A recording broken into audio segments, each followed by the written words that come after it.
السلام عليكم ورحمة الله وبركاته. الحمد لله الذي هدانا وما كنا لنهتدي لولا أن هدانا الله. نحمده ونستعينه ونؤمن به ونتوكل عليه ونعوذ بالله من شرور أنفسنا ومن سيئات أعمالنا. من يهده الله فلا مضل له ومن يضلل فلا هادي له. أشهد أن لا إله إلا الله وحده لا شريك له. أشهد أن محمدا عبده ورسوله أرسله بالهدى ودين الحق ليظهره على الدين كله ولو كره المشركون. اللهم صل على محمد وعلى آل محمد كما صليت على إبراهيم وعلى آل إبراهيم إنك حميد مجيد. اللهم بارك على محمد وعلى آل محمد كما باركت على إبراهيم وعلى آل إبراهيم إنك حميد مجيد. أما بعد فإن خير الحديث كتاب الله وخير الهدي هدي محمد صلى الله عليه وسلم وشر الأمور محدثاتها وكل بدعة ضلالة وكل ضلالة في النار. يا أيها الذين آمنوا اتقوا الله حق تقاته ولا تموتن إلا وأنتم مسلمون. أعوذ بالله من الشيطان الرجيم. بسم الله الرحمن الرحيم. هو الذي بعث في الأميين رسولا منهم يتلو عليهم آياته ويزكيهم ويعلمهم الكتاب والحكمة وإن كانوا من قبل لفي ضلال مبين. സ്നേഹമുള്ള സഹോദരന്മാരെ, സഹോദരിമാരെ, സർവശക്തനായ പടച്ചതമ്പുരാന്റെ വിധിവിലക്കുകൾ, നിയമനിർദ്ദേശങ്ങൾ ജീവിതത്തിൻ്റെ എല്ലാ സമയങ്ങളിലും, ഒറ്റക്കായിരിക്കുമ്പോഴും കൂട്ടത്തിലായിരിക്കുമ്പോഴും, എല്ലാ അവസ്ഥകളിലും, ആരോഗ്യത്തിലും രോഗത്തിലും ലാഭത്തിലും നഷ്ടത്തിലും സന്തോഷത്തിലും ദുഃഖത്തിലും എല്ലാ അവസ്ഥകളിലും അള്ളാഹുവിൻ്റെ നിയമങ്ങളും നിർദ്ദേശങ്ങളും കൃത്യമായി പാലിച്ച് ജീവിക്കണം എന്ന് ഓരോരുത്തരെയും ഓർമ്മപ്പെടുത്തുകയാണ്. നാളിതുവരെ സമ്പാദിച്ച സമ്പാദ്യങ്ങൾക്കോ സന്താനങ്ങൾക്കോ സ്വാധീനങ്ങൾക്കോ സ്നേഹബന്ധങ്ങൾക്കോ സ്ഥാനമാനങ്ങൾക്കോ നേതാക്കൾക്കോ അനുയായികൾക്കോ പ്രസ്ഥാനങ്ങൾക്കോ ഒന്നും പടച്ച റബ്ബിൻ്റെ കോടതിയിൽ നമ്മെ രക്ഷപ്പെടുത്തുവാനോ സഹായിക്കുവാനോ സാധിക്കുകയില്ല.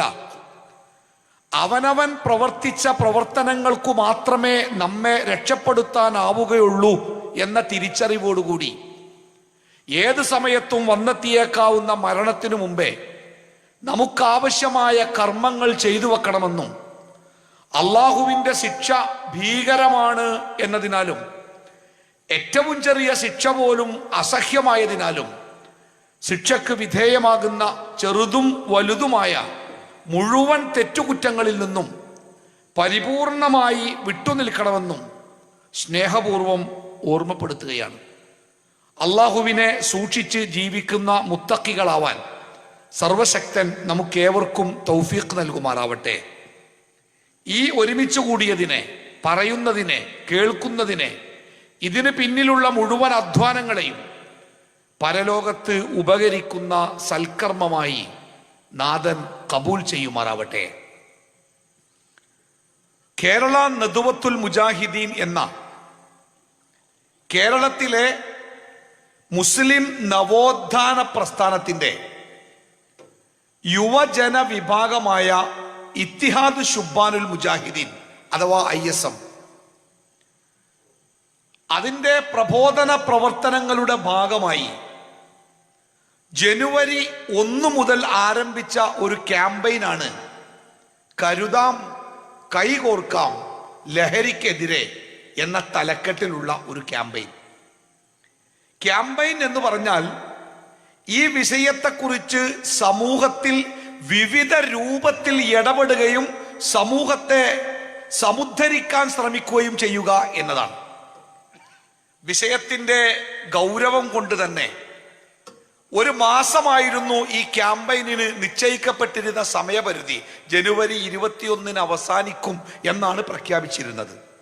പക്ഷേ ഈ വിഷയത്തിന്റെ ഗൗരവവും അത് ജനങ്ങളോട് പറയുമ്പോൾ അവർ കാണിക്കുന്ന താല്പര്യവും പോലീസ് ഡിപ്പാർട്ട്മെന്റ് അടക്കം ഔദ്യോഗിക സംവിധാനങ്ങൾ നൽകിയ പ്രോത്സാഹനങ്ങളും കാരണമായി ഫെബ്രുവരി 15 വരെ ഈ ക്യാമ്പയിനിന്റെ സമയം ദീർഘിപ്പിക്കാൻ ISMന്റെ സംസ്ഥാന കമ്മിറ്റി തീരുമാനിക്കുകയും ചെയ്തിരിക്കുന്നു. ഈ ക്യാമ്പയിനിന്റെ ഭാഗമായി സമൂഹത്തിന്റെ വിവിധ തലങ്ങളിലുള്ള ആളുകളെ ഈ ഭവിഷ്യത്തിനെ കുറിച്ച് പറഞ്ഞ് ബോധ്യപ്പെടുത്താനും ഈ മഹാ അപകടത്തിൽ നിന്ന് സമൂഹത്തെ രക്ഷപ്പെടുത്താൻ ആവശ്യമായ ഏറ്റവും പ്രധാനപ്പെട്ട പ്രക്രിയകളും പ്രവർത്തനങ്ങളും എന്താണ് എന്ന് സമൂഹത്തിലെ വിവരമുള്ള ആളുകളുമായി ചർച്ച ചെയ്ത് നയപരിപാടികൾ രൂപീകരിക്കാനും ISM ശ്രമിച്ചുകൊണ്ടിരിക്കുന്നുണ്ട്. വ്യത്യസ്തമായ സദസ്സുകൾ സ്കൂളുകളിൽ, കോളേജുകളിൽ, അങ്ങാടികളിൽ, ഉദ്യോഗസ്ഥന്മാർക്കിടയിൽ, എന്തിനേറെ ബംഗാളിൽ നിന്ന് വന്ന് നമ്മുടെ നാട്ടിൽ കൺസ്ട്രക്ഷൻ അടക്കമുള്ള പണികളിൽ വ്യാപൃതരായ അന്യ സംസ്ഥാന തൊഴിലാളികളെ വരെ വിളിച്ചുകൂട്ടി അവരുടെ ഭാഷയിൽ ഈ വിഷയത്തെക്കുറിച്ച് നമ്മൾ അവരെ പഠിപ്പിച്ചു കൊണ്ടിരിക്കുന്നുണ്ട്, അവരോട് സംസാരിച്ചു കൊണ്ടിരിക്കുന്നുണ്ട്. നമ്മുടെ ഈ പ്രദേശത്ത് ഈ വിഷയത്തെക്കുറിച്ച് നടന്ന ലഹരിയെക്കുറിച്ച്, ലഹരിയുടെ അപകടത്തെക്കുറിച്ച് ബോധ്യപ്പെടുത്താൻ വേണ്ടി സംഘടിപ്പിച്ച ഈ പരിപാടിയിൽ സംസാരിക്കേണ്ട വിഷയത്തിന് ഒരു തലക്കെട്ട് കൂടി കൊടുത്തിട്ടുണ്ട്. വഴി തെറ്റുന്ന യുവതയും ആ യുവതയെ വഴി കാണിക്കുവാനുള്ള ഇസ്ലാമിന്റെ അധ്യാപനങ്ങളെ കുറിച്ചുമാണ്.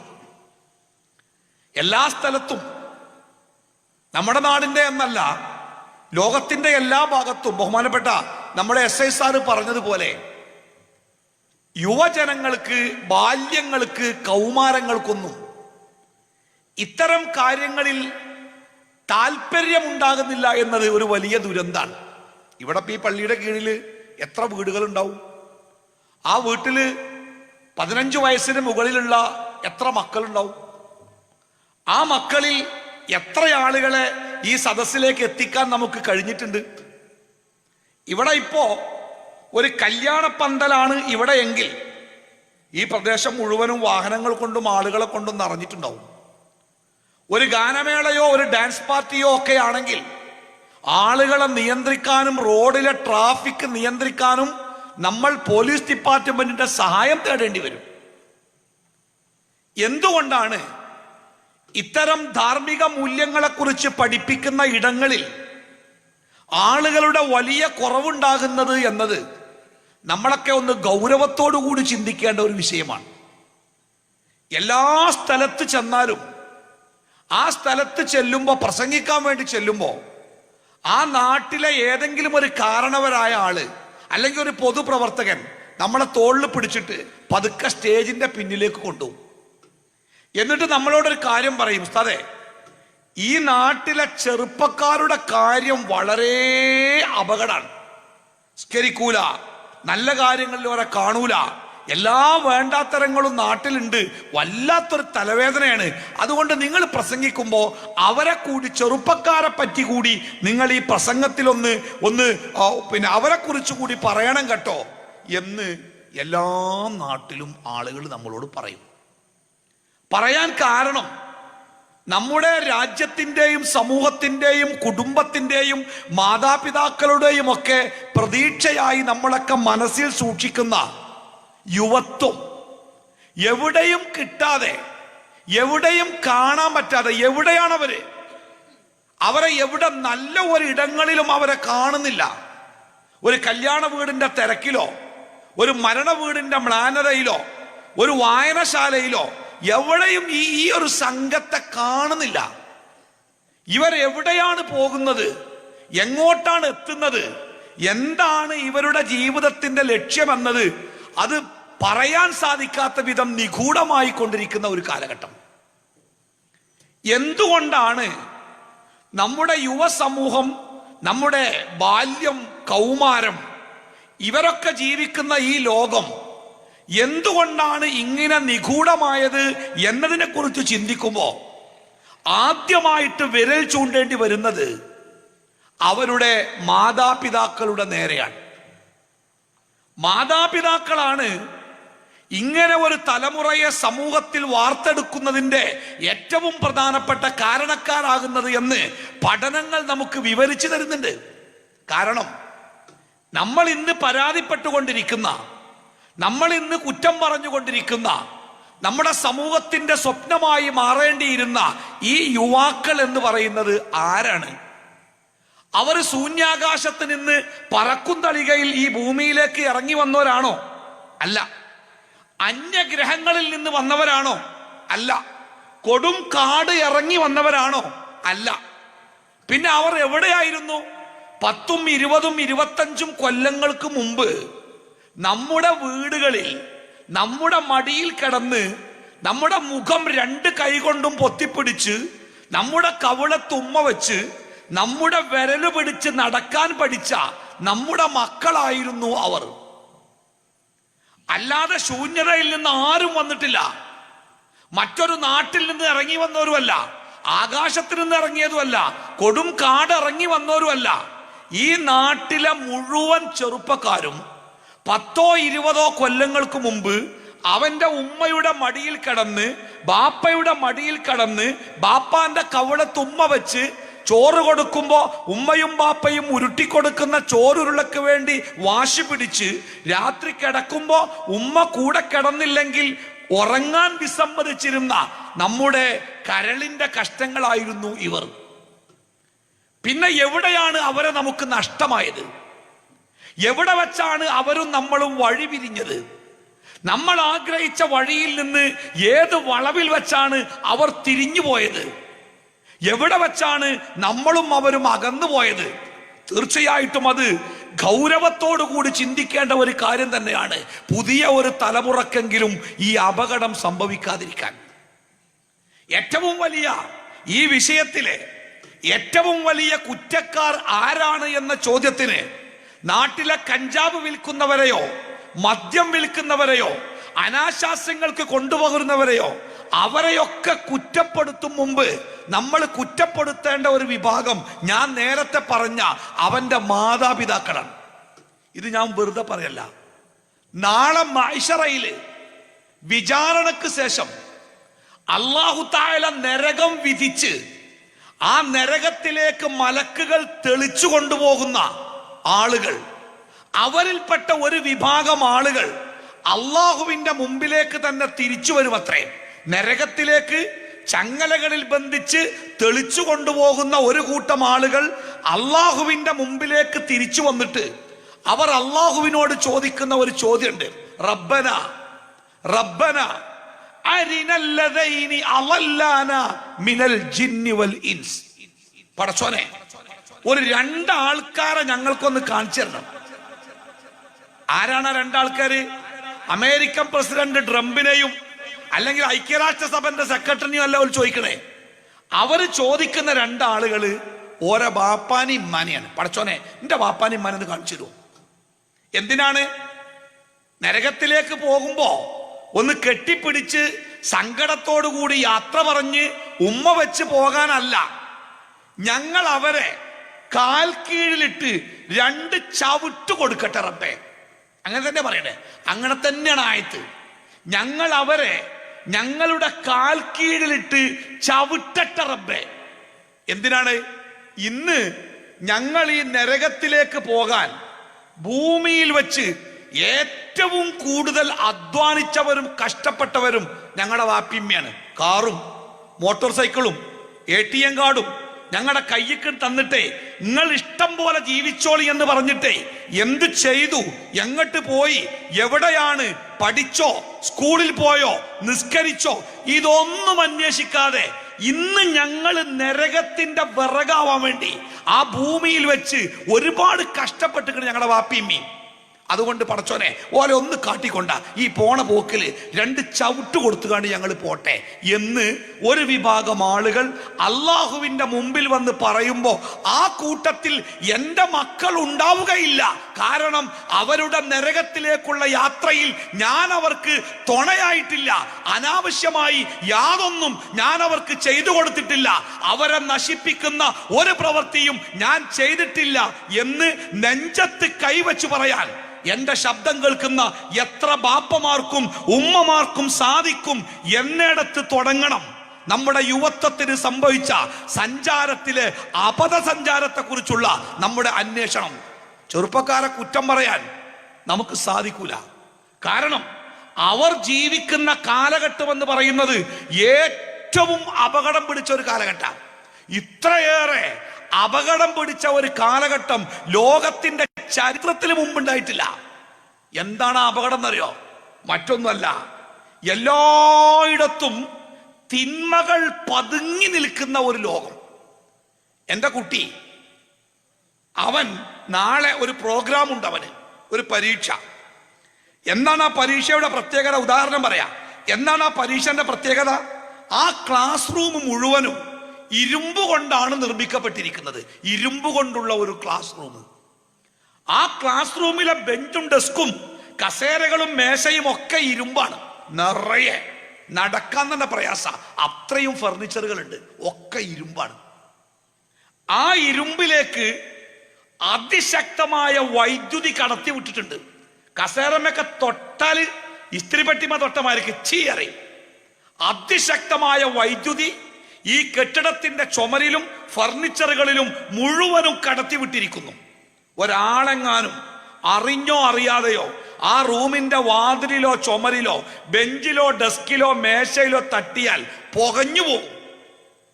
അത്തരം ഒരു ക്ലാസ് റൂമിലേക്ക് നിർബന്ധമായി ഒരു നിവൃത്തിയില്ല എന്റെ മകനെ കടത്തി വിടണമെന്ന ഒരു നിയമം ഉണ്ടായാൽ, ഇത് സാങ്കല്പികമാണ്, ഒരു നിയമം ഉണ്ടായാൽ അന്ന് രാത്രി ഞാനും എൻ്റെ ഭാര്യ ഉറങ്ങൂല. എന്തേ? നാളെ നമ്മുടെ കുട്ടി എന്തൊരു അപകടത്തിലേക്കാ പോകണ്ട്. പടച്ചോനെ കാക്കണം കേട്ടോ. രാത്രി നേരം പുലരും വരെ ബാപ്പിയമ്മി ഉറങ്ങൂല. മകനെ വിളിച്ചു നിർത്തി ഓനെ കുളിപ്പിച്ച് ഓനെ തല തോർത്തി കൊടുക്കുമ്പോഴൊക്കെ അമ്മാന്റെ കണ്ണിന്ന് കണ്ണീരിങ്ങനെ ഒഴുകും. ബാപ്പ മൗനിയായിരിക്കും. അപ്പോഴൊക്കെ അമ്മ പറയും, മോനെ ശ്രദ്ധിക്കണം കേട്ടോ, ശ്രദ്ധിക്കണം കേട്ടോ, ബെഞ്ചുമ്മ നോക്ക്, ശരിക്കും നോക്കണം കേട്ടോ, ഉമ്മാന്റെ കുട്ടി അവിടെ തൊടരുതിട്ടോ, ഇവിടെ തട്ടരുതിട്ടോ, ശരിക്കിട്ടോ. അങ്ങനെ കുട്ടിനെ ആ ക്ലാസ് റൂമിൽ കയറ്റി വിട്ടാല് നെഞ്ചത്ത് കൈവച്ച് ഇടനെഞ്ച് പൊട്ടുന്ന വേദനയിൽ പ്രാർത്ഥിക്കും ഉമ്മയും ബാപ്പയും. വൈകുന്നേരം നമ്മുടെ കുട്ടി കേടൊന്നും കൂടാതെ ആ ക്ലാസ് റൂമിൽ നിന്ന് ഇറങ്ങി വരുന്നത് കാണുമ്പോൾ സന്തോഷത്തിന്റെ ഒരു പെരുമഴ പെയ്യാനുണ്ട് അല്ലേ കൂട്ടരെ? ആ ക്ലാസ് റൂമിനേക്കാൾ അപകടകരമായ ഒരു ലോകത്തേക്കാണ് പുസ്തക സഞ്ചിയുമായി എന്റെയും നിങ്ങളുടെയും മക്കള് നമ്മുടെ വീടിന്റെ പടിയിറങ്ങി പോരുന്നത്. വൈകുന്നേരം അവർ വീട്ടിലേക്ക് തിരിച്ചെത്തും മുമ്പ് അവരെ അപകടപ്പെടുത്തുവാനും അപായപ്പെടുത്തുവാനും അവരുടെ ചുറ്റുഭാഗത്തും കെണിയൊരുക്കി കാത്തിരിക്കുന്ന കഴുകന്മാർ കുറച്ചൊന്നുമല്ല. ഞാൻ അടുത്ത ദിവസം ഒരു ബസ്സിൽ കയറി. ഞാൻ ഒരൊറ്റ ഉദാഹരണം പറയാം. എത്ര ദുരന്തത്തിലാണ് നമ്മുടെ മക്കൾ ജീവിക്കുന്നത് എന്ന് അറിയാൻ ഒരു ഉദാഹരണം പറയാം. ഒരു ബസ് കയറി. ബസ്സിൽ സീറ്റ് ഫുള്ളാണ്. 2-3 പാറ്റേൺ സീറ്റാണ്. ഒരു ഭാഗത്ത് 3 സീറ്റും മറുഭാഗത്ത് 2 സീറ്റും. അതുകൊണ്ട് അതിന്റെ ഇടയിൽ ഗ്യാപ്പ് വളരെ കുറവുള്ളൂ. ഒരാൾക്ക് ഇങ്ങനെ ജസ്റ്റ് നടന്നു പോകാനുള്ള ഇടയുള്ളൂ ആ സീറ്റുകൾക്കിടയിൽ. ബസ് സ്റ്റാൻഡിൽ നിന്നെടുത്ത് ഒരു ഇത്തിരി പോയപ്പോ ഒരു 2 പെൺകുട്ടികൾ, ഞായറാഴ്ചയാണ്, 2 പെൺകുട്ടികൾ സ്കൂൾ ബാഗും തൂക്കി ആ ബസ്സിലേക്ക് കയറി. ഏതെങ്കിലും സയൻസിന്റെയോ അല്ലെങ്കിൽ ട്യൂഷൻ ക്ലാസ്സിലേക്ക് പോകുന്ന കുട്ടികളാവാം. ഒരു കുട്ടി മെലിഞ്ഞ വളരെ സ്കെൽട്ടായ ഒരു കുട്ടിയാണ്, ചെറിയ കുട്ടി. രണ്ടാമത്തെ കുട്ടി അവളുടെ പ്രായത്തെക്കാളേറെ ശരീരം തോന്നിപ്പിക്കുന്ന ഇത്തിരി ബോൾഡായ, കാണാൻ ഇത്തിരി ചന്തമുള്ള, ഒരു ലേശം നല്ല തടിയുള്ള ഒരു കുട്ടിയാണ് രണ്ടാമത്തെ കുട്ടി. പക്ഷെ ആ കുട്ടി നന്നായി ശ്രദ്ധിക്കുന്നുണ്ട്. വളരെ അയഞ്ഞ ഡ്രസ്സാണ് ധരിച്ചിരിക്കുന്നത്. അവളുടെ ശരീരം അത് മറ്റുള്ളവർ ശ്രദ്ധിക്കുമെന്ന് അറിയുന്നത് കൊണ്ട് തന്നെ വളരെ പക്വതയോടുകൂടിയും സൂക്ഷ്മതയോടുകൂടിയുമാണ് ആ കുട്ടിയുടെ നടത്തവും കാര്യങ്ങളൊക്കെ. കണ്ടാൽ തന്നെ നമുക്കറിയാം. നല്ല ശരീരമൊക്കെ മറച്ചിട്ടുണ്ട്. കയ്യിൽ നിന്നൊക്കെ അവളുടെ പർദ്ദയുടെ കൈ താഴേക്ക് വരുമ്പോഴും കൈ കാണാതിരിക്കാൻ ഇന്നറായിട്ട് അവൾ വസ്ത്രങ്ങൾ ഉപയോഗിച്ചിട്ടുണ്ട്. തലമുടിയൊക്കെ ഭദ്രമാക്കി നല്ല പെൺകുട്ടി. കണ്ടാൽ തന്നെ ഒറ്റ നോട്ടത്തിൽ നമുക്ക് നല്ലത് എന്ന് തോന്നിക്കുന്ന പെൺകുട്ടി. പക്ഷെ അവൾ ഇത്തിരി ഓവറായിട്ട് തടിയുള്ള ഒരു കുട്ടിയാണ്. രണ്ടുപേരും ബസ്സിൽ കയറി. ഏകദേശം ബസ്സിന്റെ മധ്യഭാഗത്തോടടുത്ത് മുൻഭാഗത്ത് അവർ നിൽക്കുമ്പോൾ ബസ് ജീവനക്കാരിൽ ഒരാൾ, നമ്മളൊക്കെ നാട്ടിൽ ചെക്കർ പറഞ്ഞൊരു പോസ്റ്റ് ഉണ്ട്, എവിടെ എവിടെ എവിടെ ചോദിച്ചു പോണേ. ഇവിടെ ചില ബസ്സിലേക്ക് കാണാറില്ല, ടിക്കറ്റ് ഇല്ലാത്ത ബസ്സിലാണ് ഉണ്ടാവുക. അപ്പൊ അയാൾ ഇങ്ങനെ വരുന്നുണ്ട്. അപ്പൊ അയാൾ ഇങ്ങനെ വന്നപ്പോ അയാൾക്ക് പോകണമെങ്കിൽ ഈ പെൺകുട്ടി ഒന്ന് ഒതുങ്ങി കൊടുക്കണം. ഞാൻ ഒരു 4 സീറ്റ് ബാക്കിലായിരിക്കുന്നത്. അപ്പൊ ഈ പെൺകുട്ടിക്ക് ഒതുങ്ങി നിൽക്കാൻ സ്ഥലമില്ല. അപ്പൊ ആ പെൺകുട്ടി തൊട്ടടുത്ത സീറ്റിലേക്ക് ഇങ്ങനെ ഇത്തിരി ചാഞ്ഞു നിന്ന് അയാൾക്ക് കടന്നു പോകാൻ. ആ സീറ്റിലൊരു ചെറുപ്പക്കാരൻ തൻ്റെ സീറ്റിലേക്ക് ഒരു പെൺകുട്ടി ഇങ്ങനെ ചാഞ്ഞു വരുന്നത് കണ്ടപ്പോൾ അയാളൊന്നും ഇങ്ങനെ നോക്കി. കാണാൻ ഭംഗിയുള്ള പെൺകുട്ടി. അയാളും അയാളെ കൊണ്ടാവുന്ന രൂപത്തിൽ ഇങ്ങോട്ടും അയാളൊന്ന് ചാഞ്ഞു ഈ പെൺകുട്ടിയുടെ ദേഹത്തിലേക്ക്. ആ പെൺകുട്ടി കുടുങ്ങിയിട്ടാണ്. എൻ്റെ മകളുടെ പ്രായമുള്ള പെണ്ണാണ്. ഇതൊന്നും അയാൾക്കുള്ള വിഷയമല്ല. ഇത് മനസ്സിലാക്കിയ പെൺകുട്ടി ആ സൈഡിൽ നിന്ന് മാറിയിട്ട് ഇങ്ങേ സൈഡിലെ സീറ്റിലേക്ക് അവൾ ചാഞ്ഞു നിന്നു. ഞാൻ ബാക്കിലെ സീറ്റിലുണ്ട്, ഞാൻ ശ്രദ്ധിക്കുകയാണ്. ഈ സീറ്റിൽ നിന്നും അതേ അനുഭവം ആ പെൺകുട്ടിക്ക് ഉണ്ടായി. അവൾ ആ സീറ്റിൽ നിന്ന് മാറി ആ കമ്പിയോട് ചേർന്ന് നിന്നു. അവളുടെ അടുത്തുകൂടി കടന്നു പോകുന്ന ആ ബസ് ജീവനക്കാരൻ ആ പെൺകുട്ടി അയാളെ മുമ്പിൽ കുടുങ്ങിപ്പോയി. ആ പെൺകുട്ടി അത്ര ചേർന്ന് നിൽക്കേണ്ടി വന്ന് അവളുടെ ശരീരത്തിലേക്ക് അയാൾ രൂക്ഷമായി നോക്കി. ആ പെൺകുട്ടി ഉരുകിത്തീരുന്നത് പോലെ എങ്ങനെയോ അയാൾ ഇപ്പുറത്തേക്ക് കടന്നു. അടുത്ത മിനിറ്റിൽ കണ്ടക്ടർ വന്നു. ഇതേ അനുഭവം ആ പെൺകുട്ടിക്ക് വീണ്ടും ഉണ്ടാവുകയാണ്. ഒരു 2 മിനിറ്റ് കൊണ്ട്, ഒരുപാട് സമയമൊന്നുമില്ല, ഒരു 2 മിനിറ്റ് കൊണ്ട് ആ ബസ്സിന്റെ ഉള്ളില് ആ പെൺകുട്ടി അനുഭവിക്കേണ്ടി വന്ന കഷ്ടപ്പാട് കണ്ടപ്പോ എനിക്ക് തോന്നി, പടച്ചോനെ, ഞാൻ എണീറ്റിട്ട് ആ കുട്ടീനെ അങ്ങോട്ട് ഇരുത്തിയപ്പോ എന്താ പറ്റുക? ഞാൻ എണീക്ക് എൻ്റെ സീറ്റിൽ നിന്ന്. എന്നിട്ട് ആ കുട്ടിയെ ഞാൻ പറയും, എനിക്ക് എണീറ്റിക്കാനോ, എനിക്കൊന്നും വരാല്ല. ആ പെൺകുട്ടി എന്തൊക്കെ അനുഭവിക്കണം? അപ്പൊ എനിക്ക് തോന്നി, ഇതിപ്പോ ആ പെൺകുട്ടി ആദ്യമായിട്ടില്ലല്ലോ ബസ് കയറുന്നത്. ഇതിനു മുമ്പ് അവൾ ബസ്സിൽ കയറിയിട്ടുണ്ടാവാ, സമാനമായ അനുഭവങ്ങൾ അവൾക്ക് ഉണ്ടായിട്ടുണ്ടാവാ. ആ അനുഭവങ്ങളോട് അവൾ പൊരുത്തപ്പെട്ടിട്ടുണ്ടാവാ. അള്ളാഹു നമ്മളെ കുട്ടികളൊക്കെ കാത്തു രക്ഷിക്കട്ടെ എന്ന് പ്രാർത്ഥിക്കാനല്ലാതെ എന്ത് ചെയ്യാൻ പറ്റും? എൻ്റെ പ്രിയപ്പെട്ട ഉമ്മമാരെ, ഉപ്പമാരെ, നമ്മുടെ മക്കൾ ജീവിക്കുന്ന ലോകം എന്തുമാത്രം അപകടകരമാണ് എന്ന് പലപ്പോഴും നമ്മൾ അറിയുന്നില്ല. നമ്മൾ സ്കൂളുകൾ ചോദിക്കുന്ന ഫീസ് കൊടുക്കുന്നുണ്ട്, മക്കൾ ചോദിക്കുന്ന പൈസ കൊടുക്കുന്നുണ്ട്, വേണ്ട പുസ്തകങ്ങൾ വാങ്ങി കൊടുക്കുന്നുണ്ട്, വാഹനത്തിന്റെ പൈസ കൊടുക്കുന്നുണ്ട്, ടൂർ പോകാൻ പൈസ കൊടുക്കുന്നുണ്ട്, നല്ല ഭക്ഷണം കൊടുക്കുന്നുണ്ട്, നല്ല വസ്ത്രം കൊടുക്കുന്നുണ്ട്. അതോടുകൂടി എൻ്റെ മക്കളെ ഞാൻ ഏറ്റവും നന്നായി നോക്കുന്നുണ്ട് എന്ന ഒരു തെറ്റായ ധാരണ നമ്മുടെ മനസ്സിന്റെ ഉള്ളിലേക്ക് കയറിക്കൂടി. അതുകൊണ്ട് തന്നെ നമ്മുടെ കുട്ടികൾ നമ്മുടെ കയ്യിൽ നിന്ന് വിട്ടുപോയിട്ടുണ്ട് എന്ന് നമ്മൾ തിരിച്ചറിയുന്നത് അവരെ തിരിച്ചെടുക്കാൻ കഴിയാത്ത വിധം അവർ അകന്നു പോകുമ്പോഴാണ്. പോലീസ് സ്റ്റേഷനിൽ 3-4 കുട്ടികളെ പിടിച്ച് SI അവിടെ നിർത്തിയിട്ടുണ്ട്, രക്ഷിതാക്കളോട് ചെല്ലാൻ പറഞ്ഞിട്ടുണ്ട് എന്ന് പറയുമ്പോൾ ആ പോലീസ് സ്റ്റേഷനിലേക്ക് നമ്മൾ കയറി ചെല്ലുമ്പോഴാണ് എൻ്റെ കുട്ടി അണ്ടർവയറിൽ സ്റ്റേഷനിൽ നിൽക്കേണ്ടി വരുമ്പോഴാണ്, പടച്ചോനെ, എൻ്റെ കുട്ടി ഇങ്ങനെ ആയോ എന്ന് മനസ്സുകൊണ്ട് നമ്മൾ ചോദിക്കുക. കോടതി വരാന്തയിൽ മാതാപിതാക്കളെ തള്ളി മാറ്റി മറ്റൊരുത്തന്റെ കൂടെ നമ്മുടെ പെൺകുട്ടി കുറ്റബോധമില്ലാതെ ഇറങ്ങിപ്പോകുമ്പോഴാണ് നമ്മുടെ മക്കൾ നമ്മളിൽ നിന്ന് എത്രമാത്രം അകന്നു പോയിട്ടുണ്ട് എന്ന് ശരിക്കും നമ്മൾ മനസ്സിലാക്കുക. പക്ഷേ ആ സമയം വരുമ്പോഴേക്ക് നമ്മുടെ മക്കളെ തിരിച്ചെടുക്കാൻ കഴിയാത്ത വിധം അവരും നമ്മളും അകന്നു പോയിട്ടുണ്ടാകും. അതുകൊണ്ട് ഇന്നത്തെ ഈ ഒരു അവസ്ഥ നമ്മുടെ സമൂഹത്തിന്, യുവജനങ്ങൾക്ക്, ബാല്യ കൗമാരങ്ങൾക്ക് സംഭവിക്കാനുള്ള ഏറ്റവും പ്രധാനപ്പെട്ട കാരണങ്ങളിൽ ഒന്ന് മാതാപിതാക്കളുടെ നിസ്സംഗതയാണ് എന്ന് പറയാതിരിക്കാൻ നിർവാഹമില്ല. അല്ലാഹു സുബ്ഹാനഹു വ തആല, ഞാൻ യുവാക്കളെ കുറിച്ചായിരുന്നു പറയേണ്ടിയിരുന്നത്, പക്ഷെ അതിന് മാത്രം യുവാക്കൾ ഈ സദസ്സിൽ ഇല്ലാത്തത് കൊണ്ട് ഞാൻ ഒരു സ്റ്റെപ്പ് കൂടി താഴെ ഇറങ്ങിയിട്ട് ഞാൻ നമ്മുടെ മക്കളെ കുറിച്ച് പറയട്ടെ. കാരണം ഈ ഇരിക്കുന്നവരൊക്കെ രക്ഷിതാക്കളാണ്, ഒട്ടുമിക്ക ആളുകളും. അല്ലാഹു സുബ്ഹാനഹു വ തആല അവന്റെ വലിയ അനുഗ്രഹമായി നമുക്ക് മക്കളെ തന്നപ്പോ, ഒരു റഹ്മത്തും ഒരു നിഅമത്തുമായി അല്ലാഹു തആല നമുക്ക് മക്കളെ തന്നപ്പോ, അല്ലാഹു നമ്മളെ ഏറ്റവും വലിയ ഒരു കാര്യം ബോധ്യപ്പെടുത്തിയിട്ടുണ്ട്. ഇന്നമാ അംവാലുക്കും വ ഔലാദുക്കും ഫിത്ന. നിങ്ങളുടെ മക്കളും നിങ്ങളുടെ സമ്പത്തും നിങ്ങൾക്കൊരു പരീക്ഷണമായിട്ടാട്ടോ തരുന്നത്. ഔ കിട്ടിയല്ലോ, എനിക്കിഷ്ടം പോലെ പൈസ കിട്ടി, എനിക്ക് 2-3 മക്കളെ കിട്ടി, ഞാൻ കഴിച്ചിലായി എന്നാരും വല്ലാതെ വ്യാമോഹിക്കണ്ട. ഇത് രണ്ടും അല്ലാഹു തആല നിങ്ങൾക്ക് തന്നത് കഠിനമായി നിങ്ങളെ പരീക്ഷിക്കാൻ വേണ്ടിയാണ്. ആ മക്കളെ തന്ന, ആ സമ്പത്ത് തന്ന അള്ളാഹുവിനോട് നന്ദി കാണിച്ചുകൊണ്ട് ആ സമ്പത്തിനെയും ആ മക്കളെയും അള്ളാഹുവിന്റെ പാതയിൽ വളർത്താനും ഉപയോഗിക്കാനും നിങ്ങൾക്ക് സാധിക്കുന്നുണ്ടോ, ഇത് പരിശോധിക്കാൻ വേണ്ടിയാണ് അള്ളാഹു നിങ്ങൾക്ക് പണം തന്നതും മക്കളെ തന്നതും. അല്ലാതെ മക്കളെ കൊണ്ട് അഹങ്കരിക്കാനോ പണം കൊണ്ട് വലിയ വീടുണ്ടാക്കാനോ ഒന്നുമല്ല. റസൂലുള്ളാഹി സ്വല്ലല്ലാഹു അലൈഹി വസല്ലമ പറഞ്ഞു, എന്റെ സമൂഹം പാവപ്പെട്ടവരാകുന്നതിനേക്കാൾ ഞാൻ പേടിക്കുന്നത് അവർ സമ്പന്നരാകുന്നതിനെയാണ്. ശരിക്കും കേൾക്കണം, നമ്മളൊക്കെ സമ്പന്നരാവാൻ കൊതിക്കുന്നവരാണ്, സമ്പന്നരാവാൻ എന്ത് മാർഗവും സ്വീകരിക്കുന്നവരാണ്. പക്ഷെ ലോകത്തിന്റെ ഗുരുനാഥൻ മുഹമ്മദ് മുസ്തഫ സ്വല്ലല്ലാഹു അലൈഹി വസല്ലമ പറഞ്ഞത്, പാവപ്പെട്ടവൻ സ്വർഗത്തിലെത്തി നൂറ്റാണ്ടുകൾക്ക് ശേഷമേ പണക്കാരന് സ്വർഗത്തിലെത്താൻ കഴിയുകയുള്ളൂ എന്നാണ്. റസൂലുള്ളാഹി സ്വല്ലല്ലാഹു അലൈഹി വസല്ലമ പറഞ്ഞു, അള്ളാഹു എനിക്ക് സ്വർഗവും നരകവും കാണിച്ചു തന്നു.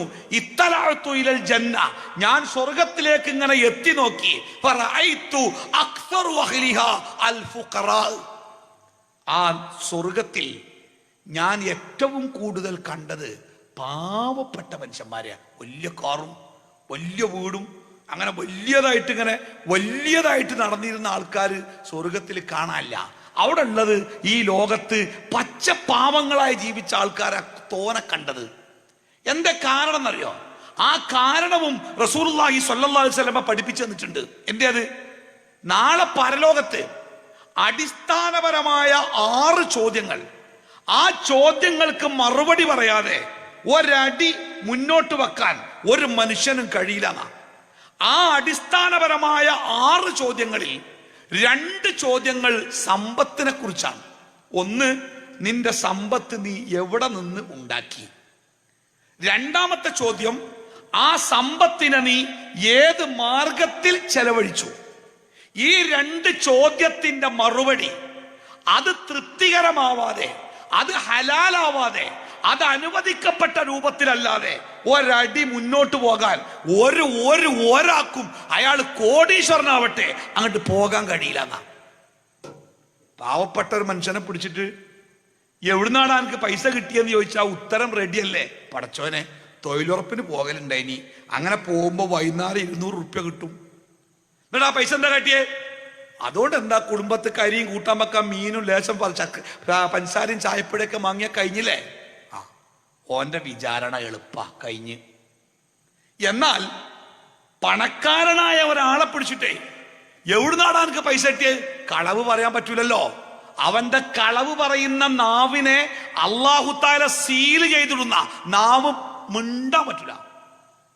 അവന്റെ കൈകാലുകളാണ് സംസാരിക്കുന്നത്, അവന്റെ തൊലികളാണ് സംസാരിക്കുന്നത്. അപ്പൊ എന്താ സംസാരിക്കുന്നത്? എവിടുന്നാ പൈസ എത്തിയേ?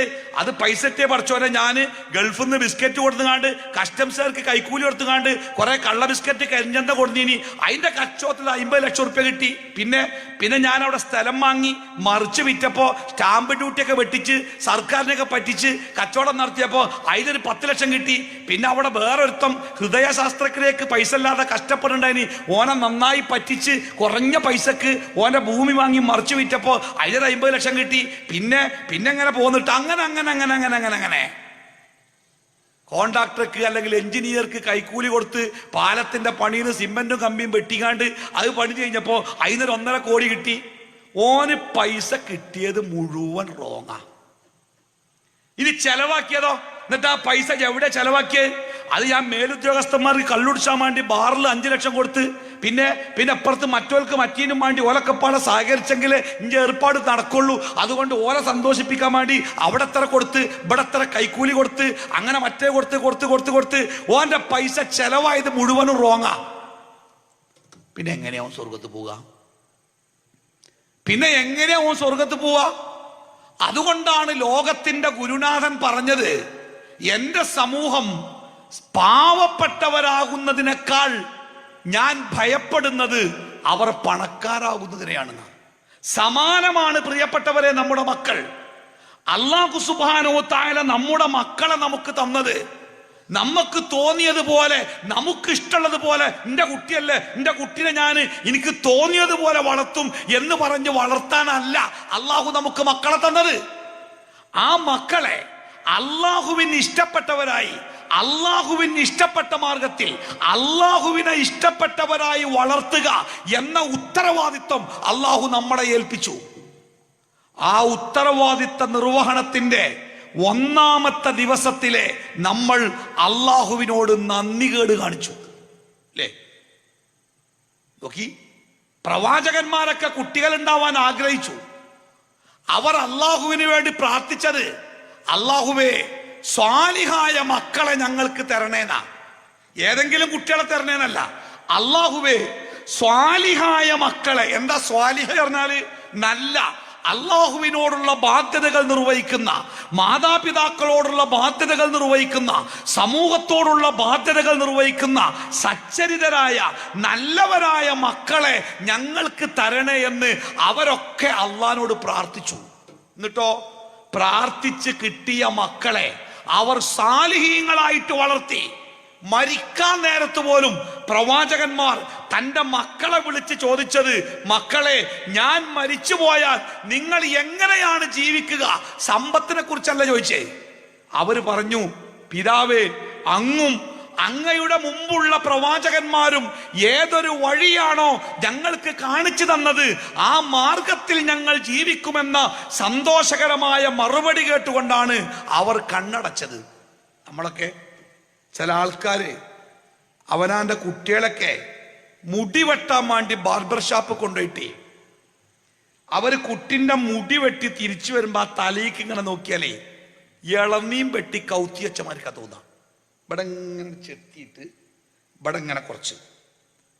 ലോകത്തിന്റെ ഗുരുനാഥൻ പറഞ്ഞ ഒരു ഹദീസ് ഒരു 10-20 കൊല്ലം മുമ്പ് കോളേജിന്റെ ക്ലാസ് റൂം എന്ന് കേട്ടപ്പോ അത്ഭുതം തോന്നിനി. എന്റെ റസൂല് പറഞ്ഞ കാര്യങ്ങള്, തലയുടെ മുടിയുടെ ചില ഭാഗം വടിച്ചു കളയുകയും ചില ഭാഗങ്ങളിലെ മുടി വെട്ടാതെ വടിക്കാതെ അത് വളർത്തിയിടുകയും ചെയ്യുന്നവൻ അള്ളാഹുവിന്റെ അടുക്കൽ ശപിക്കപ്പെട്ടവനാണ്. ഈ ഹദീസ് വായിച്ചപ്പോ കുറെ ആലോചിച്ചിനി, എന്താ ഇക്കാരപ്പ അവസ്ഥ? കാരണം അന്നത്തെ കാലത്ത് അങ്ങനത്തെ ഒരു മുടി നമ്മൾ കണ്ടിട്ടില്ലല്ലോ. കുറെ ഭാഗം ചിരണ്ടി പിന്നെ കുറെ ഭാഗം കാടെട്ടാത്തമാർക്ക് ഇടുന്ന സംവിധാനം അന്ന് നമ്മൾ കണ്ടിട്ടില്ല. ഏത് സ്റ്റൈലിനെ കുറിച്ചാണ്, ഏത് മുടിവെട്ടലിനെ കുറിച്ചാണ് പടച്ചോനെ ഈ പ്രവാചകൻ ഈ പറഞ്ഞത് എന്ന് അന്ന് ക്ലാസ് റൂമിൽ നിന്ന് ആലോചിച്ചിനി. അത് ഏത് വെട്ടലിനെ കുറിച്ചാണ്. ഇന്ന് ഞാൻ ആ ഹദീസ് വിശദീകരിക്കാതെ ആ ഹദീസിന്റെ പദത്തിന്റെ അർത്ഥം മാത്രം പറഞ്ഞാൽ നിങ്ങൾക്ക് മനസ്സിലാകും. തലമുടിയുടെ ചില ഭാഗം വടിച്ചു കളയുകയും ബാക്കി ഭാഗം വളർത്തിയിടുകയും ചെയ്യുന്നവൻ ശപിക്കപ്പെട്ടിരിക്കുന്നു എന്ന പ്രവാചകന്റെ വാക്ക് ആരെക്കുറിച്ചാണ് എന്ന് ഇന്ന് നമുക്ക് കൃത്യമായിട്ട് അറിയാം. അപ്പൊ എന്താ നിങ്ങൾ എൻ്റെ കുട്ടിന്റെ തല ഇങ്ങനെ ആക്കി വരുന്നത്? അപ്പൊ അവന്റെ മറുപടി എന്താ പറയുക? അതെ, ഇന്ന ഫുട്ബോൾ കളിക്കാരൻ അയാളെ മുടി ഇങ്ങനെയാണ്, ഇന്ന സിനിമയിലെ നായകൻ അയാളെ മുടി ഇങ്ങനെയാണ്, ഇന്ന നാടകത്തിലെ നടൻ അയാളെ മുടി ഇങ്ങനെയാണ്, ഇന്ന സെലിബ്രിറ്റിയുടെ തല അയാളുടെ തല ഇങ്ങനെയാണ്. എന്റെ മകൻ സ്വാലിഹായ സ്വർഗത്തിന്റെ വഴിയെ സഞ്ചരിക്കുന്ന മുഖ്ലിസായ ഒരു നല്ല മുസ്ലിമായിട്ട് ജീവിക്കണം എന്നാഗ്രഹിക്കാൻ ഒരു ബാപ്പാക്കും താല്പര്യമല്ല, ഒരു ഉമ്മാക്കും താല്പര്യമില്ല. എന്റെ കുട്ടി സിനിമ നടനെ പോലെ, എന്റെ കുട്ടി ഫുട്ബോൾ കളിക്കാരനെ പോലെ, എന്റെ കുട്ടി ഇന്ന സെലിബ്രിറ്റിയെ പോലെ അവൻ വളരട്ടെ. നമ്മുടെ പെൺകുട്ടികളൊക്കെ ഇപ്പോ നാള് സങ്കടകരമായൊരു വാർത്ത കേട്ടേ. 2 വയസ്സുള്ള കുട്ടീനെ ഒക്കത്ത് വെച്ച് ബസ്സിന്റെ തിരക്കിൽ നിൽക്കുന്ന ഉമ്മാനെ അടുത്ത സീറ്റിലിരിക്കുന്ന ആള് തോണ്ടിയിട്ട് ചോദിച്ചത്രേ, കുട്ടിയെ ഞാൻ എടുക്കണോ? ആ ഇടങ്ങേറിന്റെ ബുദ്ധിമുട്ടില് ആ ഉമ്മ കുട്ടിനെ അയാളുടെ മടിയിലേക്ക് വെച്ചു കൊടുത്തു. കുറച്ചു കഴിഞ്ഞപ്പോ ആ കുട്ടി പെട്ടെന്ന് ഇങ്ങോട്ട് കരയണ കേട്ടപ്പോ ആ ഉമ്മ ആ കുട്ടിയെ തിരിച്ചു വാങ്ങി. പിന്നെയാണ് കരച്ചിലിന്റെ കാര്യം മനസ്സിലായത്. ആ ചെകുത്താൻ തന്റെ മടിയിലിരുത്തിയ ആ 2 വയസ്സുകാരി പെൺകുട്ടിയെ അയാൾ ദ്രോഹിക്കാൻ ശ്രമിച്ചിരിക്കുന്നു. അത്തരം അപകടങ്ങളിലേക്ക് വഴിവെക്കുന്ന ഏറ്റവും പ്രധാനപ്പെട്ട കാരണം എന്താ? നമ്മുടെ കുട്ടികൾക്ക് നമ്മൾ വാങ്ങിക്കൊടുക്കുന്ന വസ്ത്രങ്ങള്. ഫാഷൻ പരേഡുകളില് സ്ത്രീകൾ ഉപയോഗിക്കുന്ന ശരീരത്തിന്റെ വേണ്ടപ്പെട്ട ഭാഗങ്ങളൊക്കെ പുറത്തു കണ്ട് ആ ശരീരത്തിലേക്ക് മറ്റുള്ളവർ ഉറ്റുനോക്കണമെന്ന് ആഗ്രഹിക്കുന്ന ആ വസ്ത്രങ്ങളാണ് 1, 1.5, 2 വയസ്സുള്ള കുട്ടികൾക്ക് നമ്മൾ വാങ്ങിക്കൊടുക്കണേ. അപ്പൊ നമ്മുടെ ന്യായീകരണം എന്താ അറിയോ? ചെറിയ കുട്ടിയല്ലേ, അതിപ്പോ എന്താ ചെറിയ കുട്ടിയല്ലേ, ചെറിയ കുട്ടിയൊക്കെ അങ്ങനെ ആയിക്കൂടെ? നിങ്ങൾക്കറിയോ, ആ മോഡൽ വസ്ത്രങ്ങൾ ഉണ്ടാക്കിയത് ആരാ? ഈ ചെറിയ കുട്ടികൾ ഉണ്ടാക്കിയതല്ല. ദീർഘമായ കാലത്ത് ഫാഷൻ ഡിസൈനർമാര് ഏത് രൂപത്തിലുള്ള വസ്ത്രം ധരിച്ചാലാണ് ഒരു പെണ്ണിന്റെ ശരീരം ആണിന് കൊത്തിവലിക്കാൻ പാകം തോന്നുക, ആ രൂപത്തില് കൊല്ലങ്ങൾ കൊണ്ട് അവർ ഡിസൈൻ ചെയ്ത വസ്ത്രങ്ങളാണ്. ആ വസ്ത്രം നമ്മുടെ കുട്ടിക്ക് ഇട്ടുകൊടുക്കുമ്പോഴും ആ വസ്ത്രം കൊണ്ട് എന്താണോ ലക്ഷ്യമാക്കുന്നത് ആ ലക്ഷ്യമാണ് മറ്റുള്ളവർക്ക് കിട്ടുന്നത്, അല്ലേ? പക്ഷെ നമ്മൾ തിരിച്ചറിയുന്നില്ലല്ലോ. നമ്മൾ വേറെ ഏതോ ഒരു ലോകത്താ. അവിടെ അങ്ങനെ ഉണ്ടോലോ, ഇവിടെ എങ്ങനെ ഉണ്ടോലോ, അവിടെ കുട്ടിയെ കൊന്നോലോ, ഇവിടെ എങ്ങനെ ഉണ്ടോലോ, അത് അവിടെ അല്ലേ, ഇവിടെ അല്ലല്ലോ, എന്റെ കുട്ടിക്കൊന്നും പറ്റിയിട്ടില്ലല്ലോ, എന്റെ വീട്ടിലില്ലല്ലോ എന്ന് നമ്മളൊക്കെ സമാധാനിക്കുക. നാളെ നമ്മുടെ വീടിന്റെ ഉമ്മറപ്പടിക്ക് സമീപം ഈ അപകടങ്ങൾ വന്ന് കാത്തിരിക്കുമ്പോഴാണ് ഇനി എന്താ ഞാൻ കാട്ടുക എന്ന് ആലോചിച്ച് പൊട്ടിക്കരയുന്ന മാതാപിതാക്കളെ നമുക്ക് കാണാൻ പറ്റുക. അതുകൊണ്ട് എന്റെ മുമ്പിലിരിക്കുന്ന പ്രിയപ്പെട്ട മാതാപിതാക്കളെ, ഞങ്ങൾ എല്ലാവരും അങ്ങനെ വിളിക്കുന്നേ, എന്റെ പ്രിയപ്പെട്ട മാതാപിതാക്കളെ, അല്ലാഹു സുബ്ഹാനഹു വ തആല നമ്മളെ ഏൽപ്പിച്ച ഏറ്റവും വലിയ ഒരു അമാനത്താണ് നമ്മുടെ മക്കൾ. എന്താ അമാനത്ത് പറഞ്ഞാല്? അമാനത്ത് എന്ന് പറഞ്ഞാൽ ഒരു സാധനം കേടുവരുത്താതെ വിശ്വസിച്ച് സൂക്ഷിച്ചു കൊള്ളാമെന്ന ഒരു കരാറിൽ ഒരാളെ നമ്മളൊരു സാധനം ഏൽപ്പിക്കുക, അതിനാണ് അമാനത്ത് അറിയാം. എൻ്റെ വീട്ടിലൊരു പശു ഉണ്ട്. ഞാനൊരു മാസത്തെ ഒരു യാത്രക്ക് പോവുകയാണ്. അപ്പൊ ഞാൻ എൻ്റെ അയൽക്കാരൻ്റെ അടുത്ത് പോയിട്ട് നോക്കി, ഈ പശുവിനെ ഞങ്ങൾ ശരിക്ക് പുല്ലും വെള്ളമൊക്കെ കൊടുത്തുകൊണ്ടോ നോക്കണം കേട്ടോ, ഞാൻ 1 മാസം കഴിഞ്ഞിട്ടേ വരുള്ളൂ. ആയിക്കോട്ടെ, ഞാൻ നോക്കിക്കോളാം എന്ന് അയൽവാസി പറഞ്ഞാൽ അതൊരു അമാനത്താണ്. നമ്മുടെ മക്കൾ ഈ ലോകത്ത് മനുഷ്യന്റെ വർഗം നിലനിൽക്കാൻ വേണ്ടി അല്ലാഹു തആല നമ്മളെ ഏൽപ്പിച്ച ഒരു അമാനത്താണ് മക്കൾ. ആ മക്കളെ നമ്മളെ ഏൽപ്പിച്ചപ്പോ ആ മക്കൾക്ക് നമ്മൾ എന്തൊക്കെയാണ് ചെയ്തു കൊടുക്കേണ്ടത് എന്ന് ലോകത്തിന്റെ രക്ഷിതാവ്, നമ്മുടെ സൃഷ്ടാവ്, നമ്മുടെ മക്കളുടെ സൃഷ്ടാവ് വളരെ കൃത്യമായി നമ്മളെ പഠിപ്പിച്ചു. ഈ കുട്ടിയെ നിനക്ക് തരുമ്പോ ഈ കുട്ടിയെ നീ എങ്ങനെയാണ് വളർത്തേണ്ടത് എന്ന് വളരെ കൃത്യമായി റബ്ബ് നമുക്ക് തോന്നുന്നുണ്ടോ നമ്മുടെ കുട്ടികളെ വെറുതെ കിട്ടിയതാണ്? നിങ്ങൾക്കറിയോ, 30-40 ലക്ഷം ഉറുപ്പ്യൊക്കെ ആശുപത്രി കൊണ്ടുപോയി ചെലവാക്കിയിട്ട് ഇപ്പോഴും ഒരു കുട്ടി സ്വപ്നമായി അവശേഷിക്കുന്ന എത്ര ആൾക്കാർ നമ്മുടെ അടിയിലൊക്കെ ഉണ്ട്, അല്ലേ? ഇനി കുട്ടി ഉണ്ടായി, ആ കുട്ടികൾ മാരകമായ രോഗത്താൽ തളർന്നു കിടക്കുന്ന എത്ര മാതാപിതാക്കൾ നമുക്കിടയിലുണ്ട്. ഞാൻ ഈ അടുത്ത ദിവസം കോഴിക്കോട് മെഡിക്കൽ കോളേജിലെ അതിന്റെ സൂപ്പർ സ്പെഷ്യാലിറ്റി ബ്ലോക്കിലെ ഒരു ക്ലിനിക്കിലേക്ക് ഒരാവശ്യാർത്ഥം ചെന്നതാ. ആ ക്ലിനിക്കിന്റെ പ്രത്യേകത, കുട്ടികളിൽ ജന്മസിദ്ധമായിട്ടുണ്ടാകുന്ന ചില അപകടങ്ങളുണ്ട്. ജനിക്കുമ്പോഴേ ജനറ്റിക്കായിട്ട് ആ കുട്ടികളിൽ ഉണ്ടാകുന്ന ചില രോഗങ്ങളുണ്ട്. ചില കുട്ടികളുടെ തല ഇങ്ങനെ വല്ലാതെ വളരുക, ചില കുട്ടികളിൽ വേറെ ചില ആന്തരികമായതോ ബാഹ്യമായതോ ആയ വൈകല്യങ്ങൾ ഉണ്ടാവുക, സ്വഭാവത്തിലും പെരുമാറ്റത്തിലുമൊക്കെ ചില മാറ്റങ്ങൾ ഉണ്ടാവുക. ഇത്തരം കുട്ടികളെ ചികിത്സിക്കുന്ന ഒരു ക്ലിനിക്കിലാണ് ഞാൻ എത്തിപ്പെട്ടത്. 1/2 മണിക്കൂർ എനിക്ക് ആ ക്ലിനിക്കിൽ നിൽക്കേണ്ടി വന്നു. അവിടെ ഞാനൊരു കുട്ടിയെ കണ്ടു. ഒരു 10-11 വയസ്സായിരുന്ന ഒരു കുട്ടി. ആ കുട്ടി കാണിക്കുന്ന പരാക്രമങ്ങള്, ഡെസ്കുമ കയറുക, മേശമ കയറുക, ഡോക്ടർമാരുടെ സ്റ്റെതസ്കോപ്പ് ഒക്കെ പിടിച്ച് വലിക്കുക, മനുഷ്യന്മാരെ തുണിയും കുപ്പായം പിടിച്ച് വലിക്കുക, ചുമരുമ ചവിട്ടി കയറുക, വാഷ് ബേസുമ്മ കയറുക, മറ്റുള്ള കുട്ടികളെ ഉപദ്രവിക്കുക. ഈ കുട്ടിക്കൊരു ഉമ്മണ്ട്, മെലിഞ്ഞ് പെൻസിൽ പോലെയായ ഒരു 25 വയസ്സിന്റെ താഴെ പ്രായം തോന്നിക്കുന്ന ഒരു ഉമ്മ. ആ ഉമ്മ ഈ കുട്ടിനങ്ങട്ട് പിടിച്ചിട്ട് കണ്ടി, കാരണം ഉമ്മാനേക്കാൾ കരുത്തുണ്ട് ഈ കുട്ടിക്ക്. ഇങ്ങോട്ട് വലിക്കുമ്പോൾ അങ്ങോട്ട് ഉമ്മാനെ ഉന്തിട്ട് ഉമ്മാനെ ചവിട്ടി. സത്യത്തില് അരമണിക്കൂറോട് എനിക്കവിടെ നിന്നിട്ട് ഭ്രാന്ത് പിടിക്കുന്ന പോലെ. ഈ കുട്ടിന്റെ രോഗാണ്, നമുക്കൊന്നും ചെയ്യാനല്ല. ഇവന്റെ അതിന് ചികിത്സിക്കാനാ കൊടുന്നേ. മരത്തുമലക്കട് കയറുന്ന അറിഞ്ഞേ, എന്നിട്ട് കൊമ്പുമെന്ന് ടയറിങ്ങോട്ട് വീഴും, ഗേറ്റുമലൊക്കെ പാഞ്ഞാണ് കയറും, മേലെന്ന് ടയറിന് നിലത്തേക്ക് വീഴുക. എന്താ ഇപ്പത് അവസ്ഥ? നമ്മളൊന്ന് ആലോചിച്ചോക്കാണ്. എങ്ങനെ ഒരു കുട്ടി വീട്ടിലുണ്ടായാല് എന്താണ് ഇപ്പൊ ആ വീട്ടിലെ അവസ്ഥ? ഈ ഉമ്മ അങ്ങോട്ട് മെലിഞ്ഞു ഉണങ്ങിക്കുന്നത്. ഒരു അരമണിക്കൂർ അവിടെ നിന്നപ്പോഴേ എനിക്ക് ഭ്രാന്ത് പിടിക്കുക. ഇന്റെ ആരുമല്ല കുട്ടി, പക്ഷേ ഓന്റെ കാട്ടിക്കൂട്ടൽ കണ്ടിട്ടേ ഞമ്മക്കെന്റെ മനസ്സിൽ, ഞാൻ അവിടെ ഇറങ്ങിയിട്ട് വാതിൽ തുറന്ന് പുറത്തേക്ക് പോകാൻ ഒരുങ്ങിയപ്പോ എന്റെ മനസ്സ് പെട്ടെന്ന് പറഞ്ഞ്, അരമണിക്കൂർ കൊണ്ട് നിനക്ക് മടുത്തൂലേ? 10-11 കൊല്ലം ആ കുട്ടിയെ നോക്കി വളർത്തുന്ന ആ ഉമ്മാനെ കുറിച്ച് നീ ചിന്തിച്ചോ? ആ പെൺകുട്ടിയെ കുറിച്ച് ചിന്തിച്ചോ? അവൾ എന്തുമാത്രം സഹിച്ചു, ഇനി അവൾ എത്ര സഹിക്കണം? ഞാൻ ആ വാതിലടച്ച് ഉള്ളിക്കനെ പോകുന്നത്.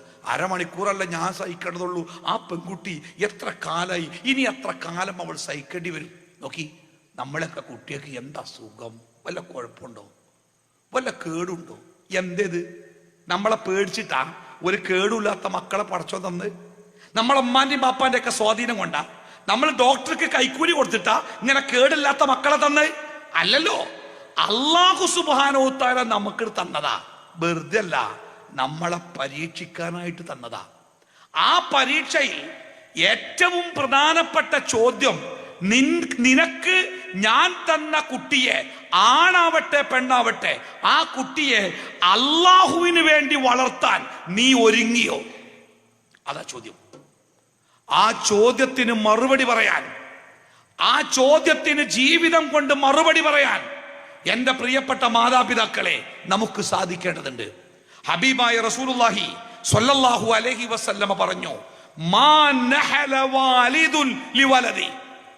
ഏതൊരു മാതാപിതാവും തന്റെ മക്കൾക്ക് കൊടുക്കാവുന്ന ഏറ്റവും വലിയ സമ്മാനം ഓന് MBBS സീറ്റ് വാങ്ങി കൊടുക്കുക എന്നുള്ളതല്ല.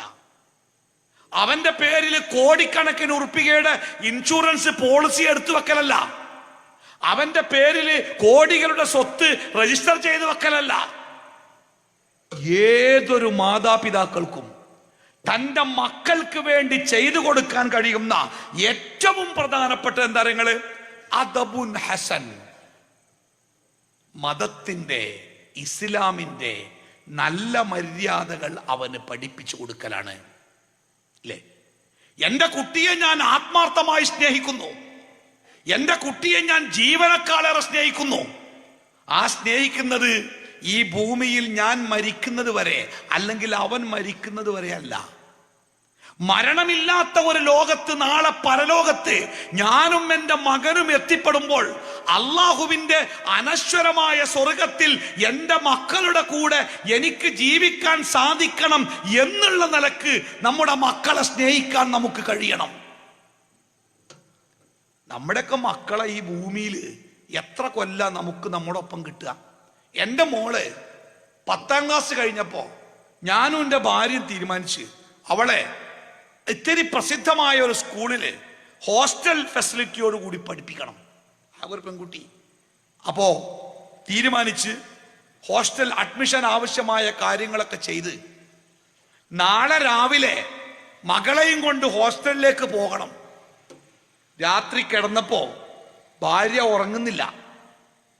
ഇടക്കിടക്ക് ഇങ്ങനെ ഒരു വലിക്കണ ഒച്ച അങ്ങനെ കേൾക്കണ്ടേ. അപ്പൊ ഞാൻ ചോദിച്ചു എന്തേ? അപ്പൊ പറഞ്ഞു, അല്ലെങ്കിൽ നമുക്ക് മോളെ ഹോസ്റ്റലിൽ ആക്കണ്ടല്ലേ? എന്തേ? അല്ലെങ്കിൽ തന്നെ ഒരു പെൺകുട്ടിയല്ലേ, എത്ര കൊല്ലം അപ്പൊ നമ്മളെ കൂടെ ജീവിക്കാൻ ആ കുട്ടിക്ക് ഭാഗ്യം കിട്ടുക? ആ കാലത്ത് നമ്മൾ അവിടെ ഇവിടെയും കൊണ്ടയാക്കി. എന്തിനാ അപ്പൊ നമ്മുടെ മക്കളെ അകറ്റണത്? മാർക്ക് ഇത്തിരി കുറഞ്ഞാലും ഒരു നമ്മളെ കൂടെ ജീവിച്ചോട്ടല്ലേ. ഞാൻ പറഞ്ഞു സന്തോഷം, എനിക്കതാ ഇഷ്ടം. ഹോസ്റ്റലിന്റെ ആപ്ലിക്കേഷൻ ഫോം കീറിയിട്ട് അന്ന് രാത്രി ഞങ്ങൾ സന്തോഷത്തോടെ കിടന്നുറങ്ങി. കല്യാണം കഴിഞ്ഞാ പിന്നെ എന്താ, പിന്നെ ഓല് പോയില്ലേ, പിന്നെ എപ്പോഴെങ്കിലും ഒന്ന് വിരുന്ന് വരും, വൈകുന്നേരം ആകുമ്പോഴത്തേന് അവിടുന്ന് വേറെ വിളി വരും, ഓല് പോകും. കല്യാണം കഴിഞ്ഞ ഒരു മകൾ നമ്മളുടെ കൂടെ ജീവിക്കുന്നത് ആകെ എത്ര ദിവസമാണ് എന്ന് കണക്കെടുത്താലേ അത് 365 ദിവസം തികയില്ല, അത്രേ കിട്ടുള്ളൂ. ഈ കുറഞ്ഞ കാലത്ത് നമ്മുടെ മക്കളെ സ്നേഹിക്കാനാണോ നമ്മൾ ഈ കഷ്ടപ്പെടുന്നത്? ആവരുത്. ഒരിക്കലും നമുക്ക് നഷ്ടമാവാത്ത അനന്തമായ ഒരു ലോകം നാളെ നമ്മളെ കാത്തിരിക്കുന്നുണ്ട്. ആ അനന്തമായ ലോകത്ത് നമ്മുടെ മക്കളുടെ കൂടെ, കുടുംബത്തിന്റെ കൂടെ ജീവിക്കാനുള്ള ആ ആഗ്രഹമല്ലേ നമ്മുടെ മനസ്സിനെ ഭരിക്കേണ്ടത്. സലഫുസാലികളിൽപ്പെട്ട വളരെ വലിയ മഹാനായ പണ്ഡിതനായ ഒരു മനുഷ്യനോട് അദ്ദേഹത്തിന്റെ ഭാര്യ ഒരിക്കൽ ചോദിച്ചു അത്രേ, പ്രിയപ്പെട്ടവനെ, നിങ്ങളുടെ ഈ ഭൂമിയിലെ ഏറ്റവും വലിയ ആഗ്രഹം എന്താണ്, സ്വപ്നം എന്താണ്? അത് ഞങ്ങളുമായിട്ടൊന്ന് പങ്കുവെക്കുവോ?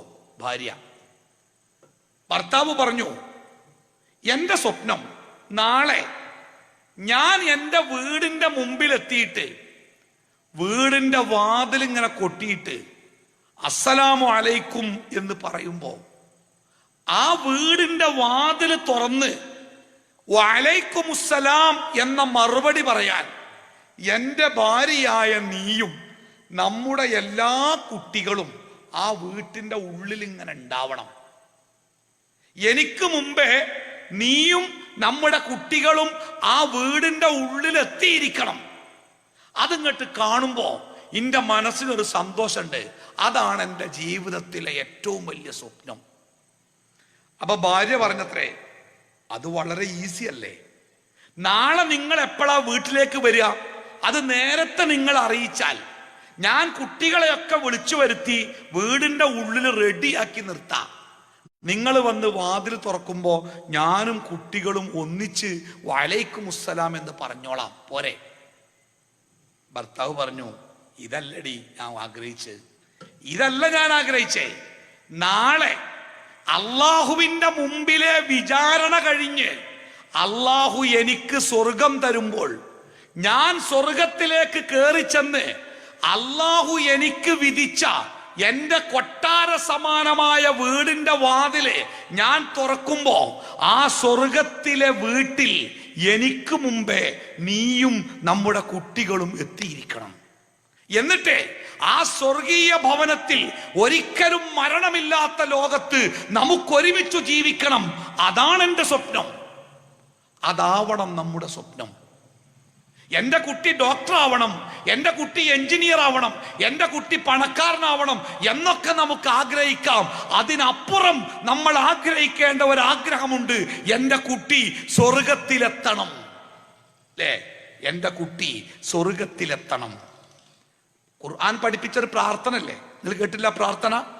സ്വർഗാവകാശികളാകുന്ന ആളുകൾ അള്ളാനോട് പ്രാർത്ഥിക്കുന്ന ഒരു പ്രാർത്ഥന ഉണ്ട്. വല്ലദീന യഖൂലൂന റബ്ബനാ ഹബ് ലനാ മിൻ അസ്വാജിനാ വമിൻ ദുർരിയാതിനാ ഖുർറത അയുനിൻ വജഅൽനാ ലിൽ മുത്തഖീന ഇമാമാ. ഇത് ഞാനും നിങ്ങളും പ്രാർത്ഥിക്കേണ്ട പ്രാർത്ഥനയാ. എന്താ അർത്ഥം എന്നറിയോ? റബ്ബനാ, ഞങ്ങളുടെ റബ്ബേ, ഹബ് ലനാ, അല്ലാഹുവേ ഞങ്ങൾക്ക് നീ തരണം, ഞങ്ങൾക്ക് നീ നൽകണം, മിൻ അസ്വാജിന, ഞങ്ങളുടെ ഇണകളിൽ നിന്ന്, വമിൻ ദുർരിയാത്തിന, ഞങ്ങളുടെ മക്കളിൽ നിന്ന്, ഖുർറത അയുനിൻ. ഖുർറത അയുൻ എന്ന് പറഞ്ഞാല് അറബിയിലെ ഒരു പ്രയോഗ, കൺകുളിർമ എന്നാണ് ഇതിന് പറയാ. നമ്മൾ മലയാളത്തിൽ പ്രയോഗിക്കാറില്ലേ, എന്തൊരു കൺകുളിർമയേകുന്ന രംഗമാണ് എന്നൊക്കെ നമ്മൾ പറയാറില്ലേ? സന്തോഷം എന്നതിൻ്റെ അർത്ഥം. പടച്ചോനെ, എൻ്റെ ഇണയിലേക്കും എൻ്റെ മക്കളിലേക്കും നോക്കുമ്പോ എൻ്റെ മനസ്സിന് സന്തോഷം തോന്നണേ റബ്ബേ. നമ്മക്ക് എന്താ പ്രശ്നങ്ങള്? നമ്മളെ ഇണനെ നോക്കുമ്പോൾ ഒരു സന്തോഷം തോന്നൂല. അയലോക്കക്കാരന്റെ പെണ്ണുങ്ങളെ നോക്കുമ്പോൾ ഭയങ്കര സന്തോഷമാണ്. അതാണ് നാട്ടിലെ ഒട്ടുമിക്ക പ്രശ്നങ്ങൾക്കും കാരണമായത്. പടച്ചോനെ, എൻ്റെ ഇണയിൽ നിന്നും എൻ്റെ മക്കളിൽ നിന്നും എനിക്ക് നീ കൺകുളിർമ നൽകണമേ റബ്ബേ. തീർന്നില്ല, പ്രാർത്ഥന തീർന്നില്ല. വജഅൽനാ ലിൽ മുത്തഖീന ഇമാമ. അല്ലാഹുവേ, എന്നെ, എന്റെ ഇണയെ, എന്റെ മക്കളെ അല്ലാഹുവേ നിന്നെ സൂക്ഷിച്ച് ജീവിക്കുന്ന സ്വർഗത്തിന്റെ അവകാശികളാകുന്ന മുത്തഖീങ്ങളുടെ നേതാക്കന്മാരാക്കി മാറ്റണേ റബ്ബേ. എങ്ങനെ? ശരാശരി മുത്തഖിയാക്കണേന്നല്ല, അല്ലാഹുവേ എന്റെ കുടുംബത്തെ, എന്റെ നാട്ടിലെ മുത്തഖീങ്ങളുടെ നേതാക്കന്മാരാക്കി മാറ്റണേ റബ്ബേ എന്ന് പ്രാർത്ഥിക്കേണ്ട ബാപ്പ അമ്മ. പിന്നെ എങ്ങനെയാണ് നമുക്ക് നമ്മുടെ കുട്ടിന്റെ തല സിനിമാ നടന്റെ തല പോലെ മുടിവെട്ടാൻ തോന്നിയത്? നമ്മുടെ പെൺകുട്ടിക്ക് എങ്ങനെയാണ് സിനിമാ നടിന്റെ വസ്ത്രം വാങ്ങിക്കൊടുക്കാൻ നമുക്ക് തോന്നിയത്? സ്വർഗത്തിലെത്തിയ ആയിഷ ബീവിയുടെ, ഫാത്തിമ ബീവിയുടെ, ഖദീജ ബീവിയുടെ ആ രൂപത്തിൽ എൻ്റെ മക്കളെ മാറ്റണേന്ന് പ്രാർത്ഥിച്ചിട്ട് പിന്നെ എങ്ങനെ നമുക്ക് നമ്മുടെ മക്കളെ ഈ കോലത്തിൽ വളർത്താൻ കഴിഞ്ഞു? നമ്മുടെ പ്രാർത്ഥനയും നമ്മുടെ പ്രവർത്തനവും തമ്മിൽ എന്ത് ബന്ധമുണ്ടായി അല്ലേ?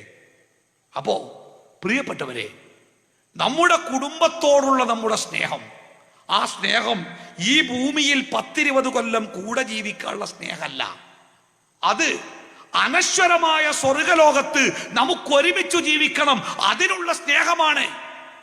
ആ സ്വർഗ ജീവിതത്തിന് തടസ്സമാകുന്ന ഒന്നും നമ്മുടെ മക്കളിൽ ഉണ്ടാവരുത്. നോക്കൂ നിങ്ങൾ, റസൂലുള്ളാഹി സ്വല്ലല്ലാഹു അലൈഹി വസല്ലമ തന്റെ പേരക്കുട്ടി ഹസൻ റളിയല്ലാഹു അൻഹുവിന്റെ കയ്യും പിടിച്ച് മസ്ജിദുൻ നബവിയിലേക്ക് നടന്നു വന്നു.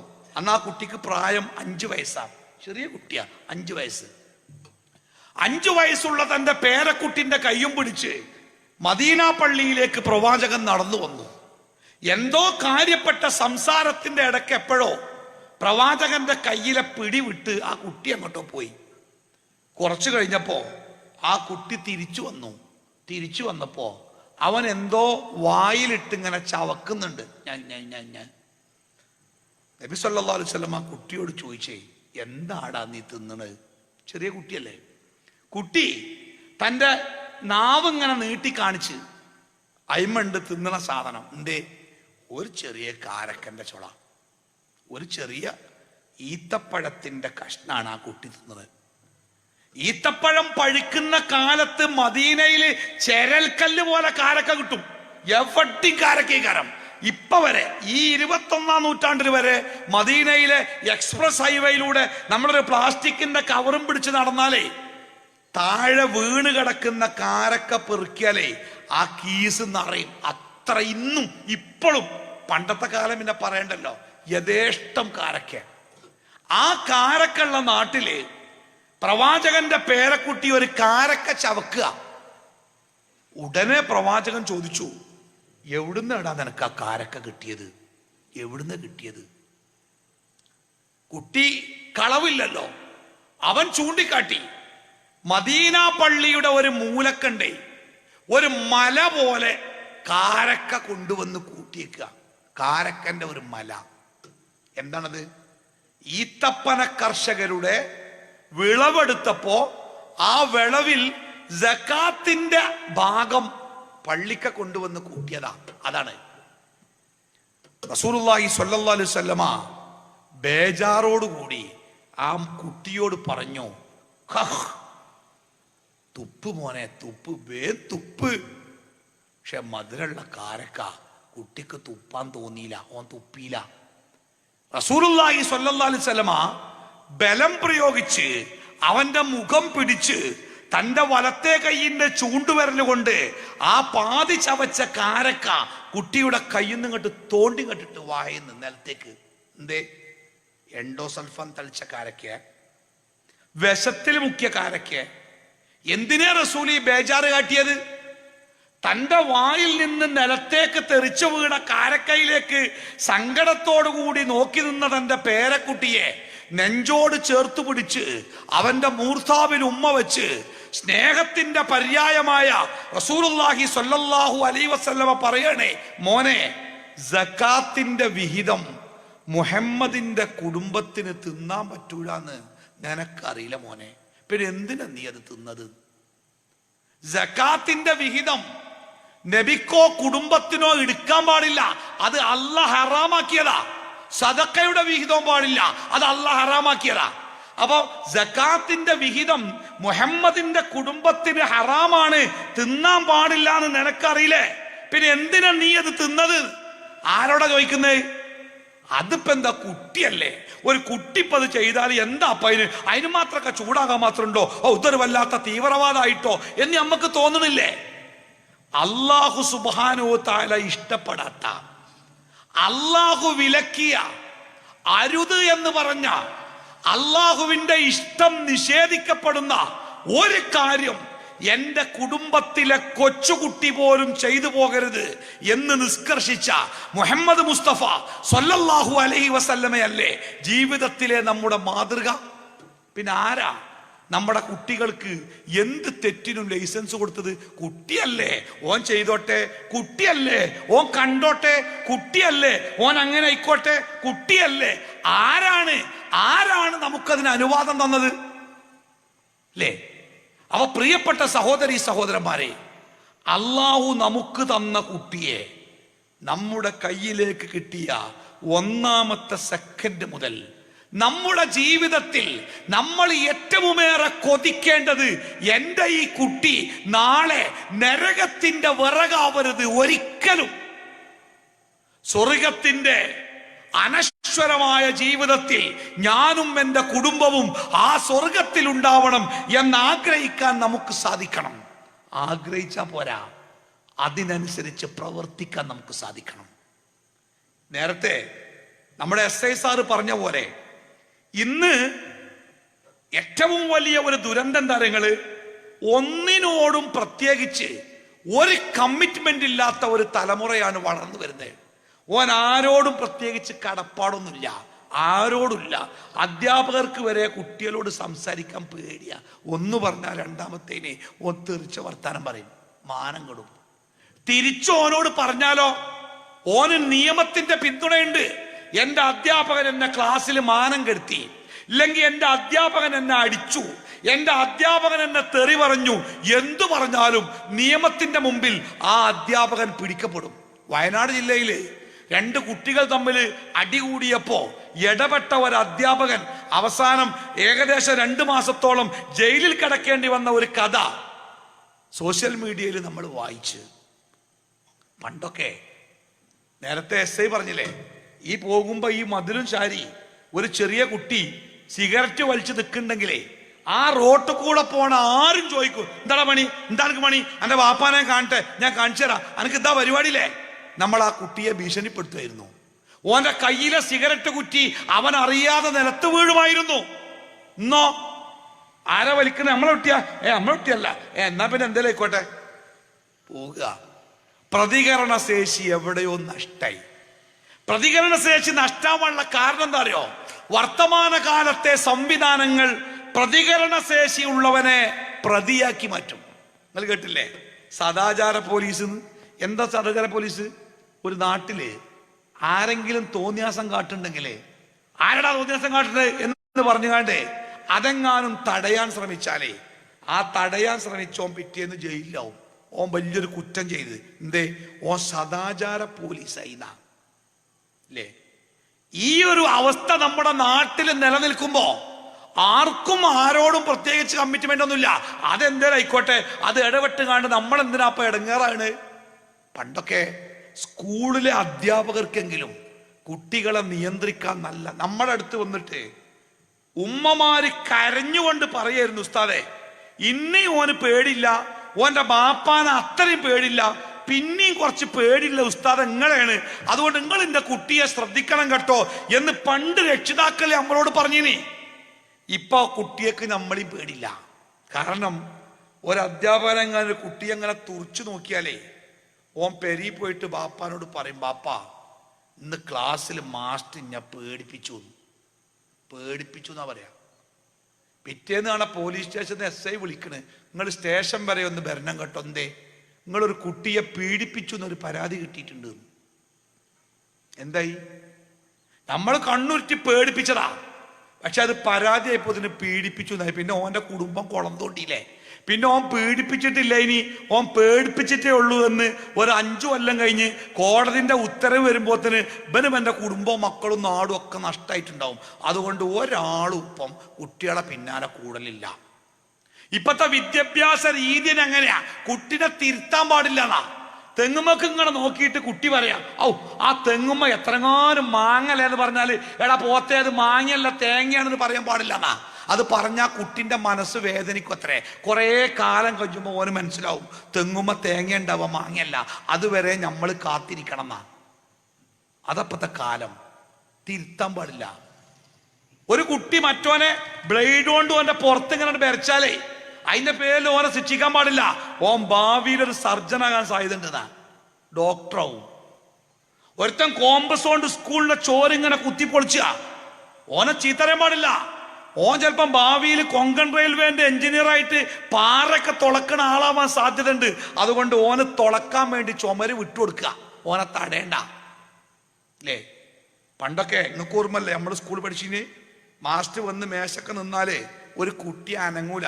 എന്നിട്ട് മാഷ് ഇങ്ങനെ പറയുമ്പോ ആ ചുണ്ടുമൊക്കെ ഇങ്ങനെ നോക്കിയിട്ട് അതിങ്ങനെ എഴുതിയിരിക്കല മനസ്സുകൊണ്ടും പേപ്പർ കൊണ്ടും. ഇപ്പൊ അധ്യാപകർ ആരെങ്കിലും കൂട്ടത്തിലുണ്ടോ?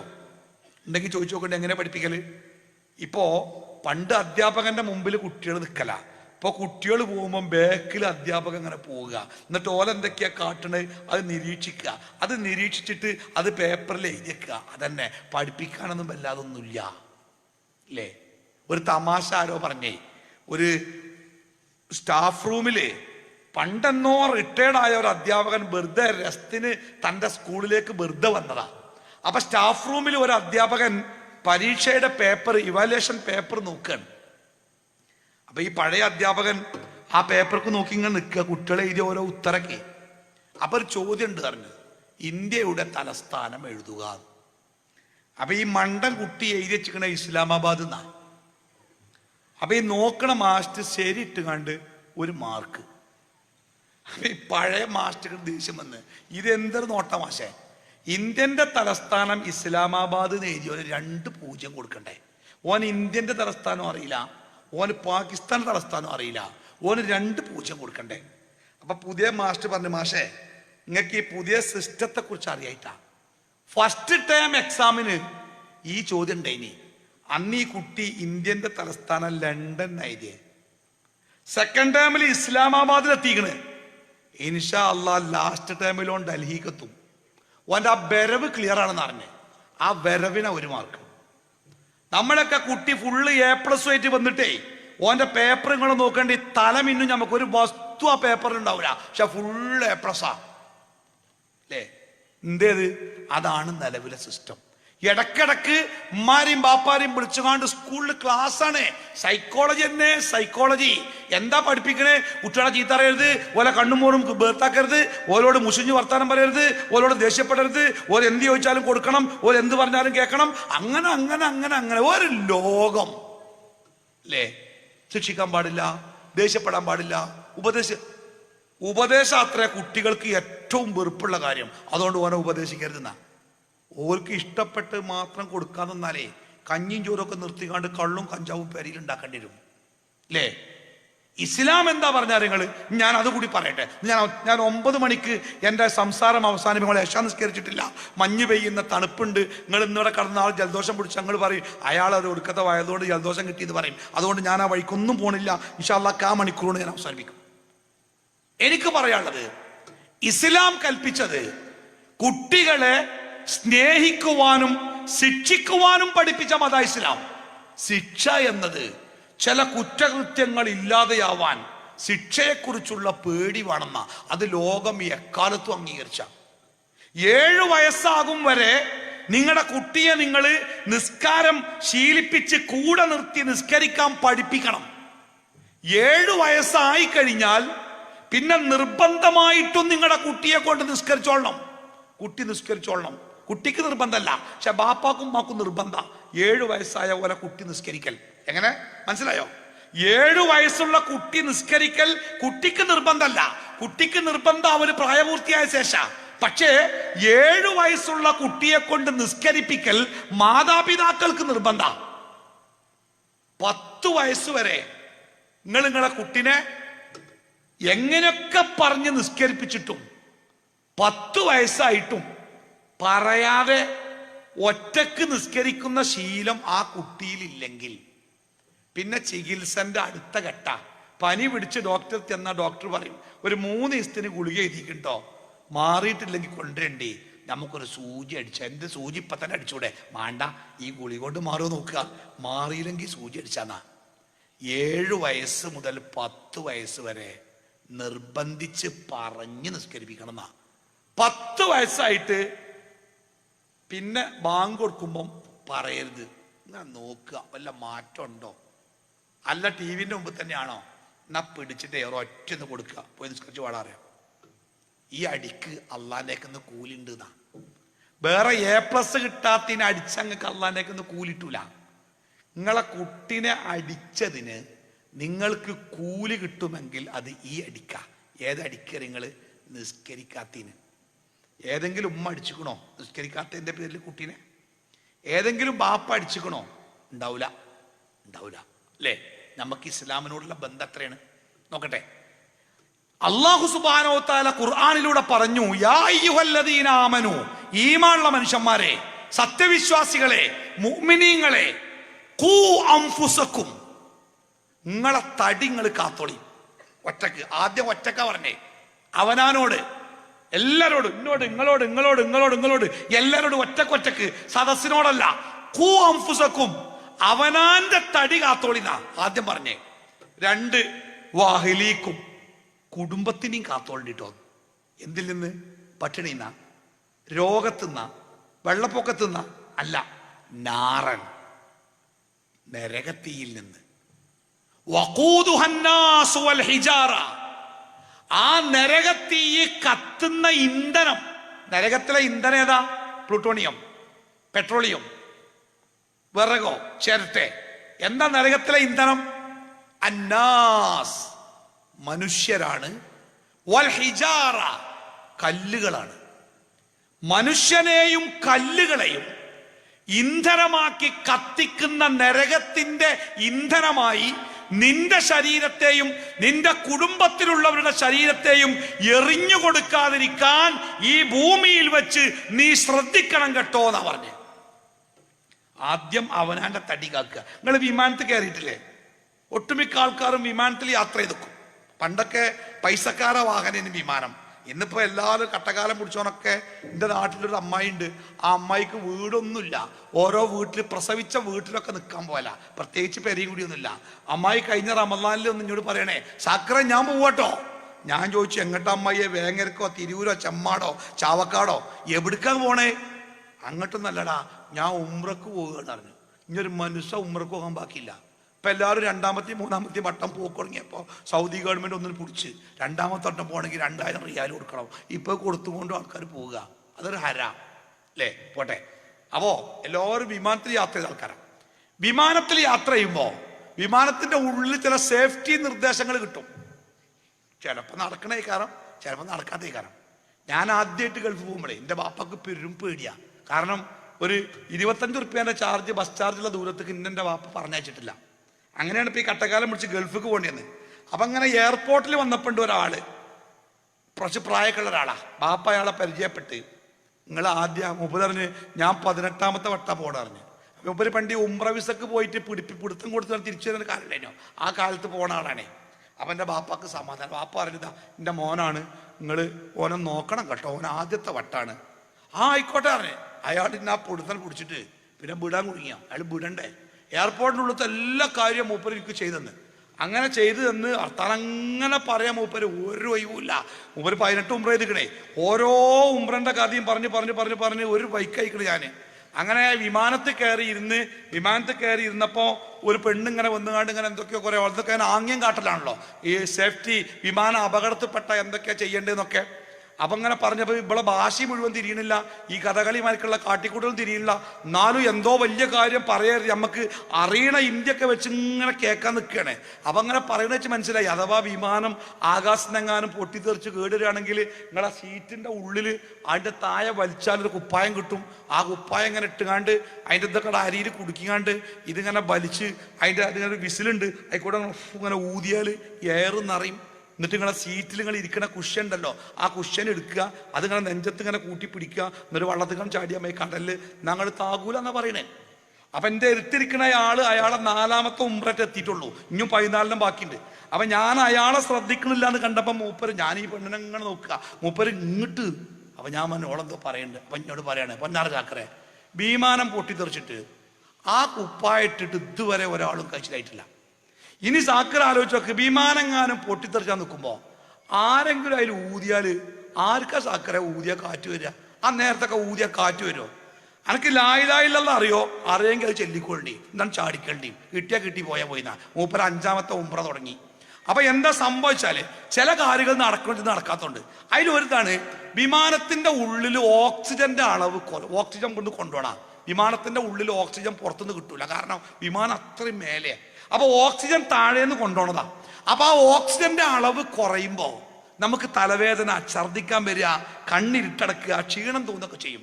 അങ്ങനെ തോന്നുമ്പോൾ സീറ്റിന്റെ മേലെ ഒരു ബട്ടൺ ഉണ്ട്. ആ ബട്ടൺ അമർത്തിയാൽ ഒരു മാസ്ക് ഇങ്ങനെ താഴേക്ക് താന്നു വരും. ഈ ഹോസ്പിറ്റലിലൊക്കെ നമ്മൾക്ക് ഓക്സിജൻ കൊടുക്കുന്ന പോലെ അതിങ്ങനെ മൂക്കിൽ ചേർത്ത് വെച്ചിട്ട് പിന്നിലേക്ക് ഇങ്ങനെ വലിച്ചു കെട്ടിയാൽ അങ്ങനെ ബേമ്പേ ശ്വാസം അയച്ചാൽ നമുക്ക് ഓക്സിജൻ കിട്ടുന്ന ഈ സാധനം ഉപയോഗിക്കേണ്ടത് പഠിപ്പിക്കുമ്പോൾ അതിൻ്റെ കൂടെ ഒരു നിർദ്ദേശമുണ്ട്. നിങ്ങളുടെ കൂടെ ചെറിയ കുട്ടികളുണ്ടെങ്കിൽ, സ്വാഭാവികമായിട്ട് നമ്മുടെ കൂടെ ചെറിയ കുട്ടിയുണ്ടെങ്കിൽ നമ്മൾ എന്താ ചെയ്യുക? നമ്മൾ ആദ്യത്തെ എടുത്തുകാണ്ട് കുട്ടിക്ക് കെട്ടിക്കൊടുക്കാനാണ് നോക്കുക. കാരണം നമ്മളെ കുട്ടിക്ക് വീപ്പിട്ടുള്ളല്ലോ, ഓൻ കണ്ടുന്നതിലേക്ക് എടുത്തുക്കണേ. നമ്മൾ ആദ്യം കുട്ടിക്ക് കെട്ടിക്കൊടുക്കാനാണ് നോക്കുക. ഇവിടെ കിട്ടുന്ന നിർദ്ദേശം എന്താ പറയുക? ആദ്യം നിങ്ങളത് കെട്ടണം, പിന്നെ കുട്ടിക്ക് കെട്ടിക്കൊടുക്കുക. എന്താ സംഭവം എന്നറിയോ? കുട്ടിൻ്റെത് കെട്ടിക്കൊടുക്കാൻ വേണ്ടി ഒത്തിരി നേരം വൈകിയാലേ ശ്വാസം കിട്ടാതെ നിങ്ങൾ കുഴഞ്ഞു വീഴും. നിങ്ങൾ വീണാലോ കുട്ടിയും കുഴഞ്ഞില്ലേ, കാരണം കെട്ടിക്കൊടുക്കാൻ ആളില്ലല്ലോ, രണ്ടാളും അപകടത്തിലാവും. ഇത് നിങ്ങൾ വേഗം കെട്ടിയിട്ട്, കുട്ടി ലേശം അടുങ്ങാറായാലും നിങ്ങൾക്ക് വേഗം കെട്ടിയിട്ട് കുട്ടി കെട്ടിക്കൊടുക്കുക. അപ്പൊ രണ്ടാളും കഴിച്ചിലാവും അല്ലേ? അംഫുസക്കും ആദ്യം നിങ്ങൾ അവനാൻ്റെ അടിയൊക്കെ ഉണ്ടത് അല്ലേ?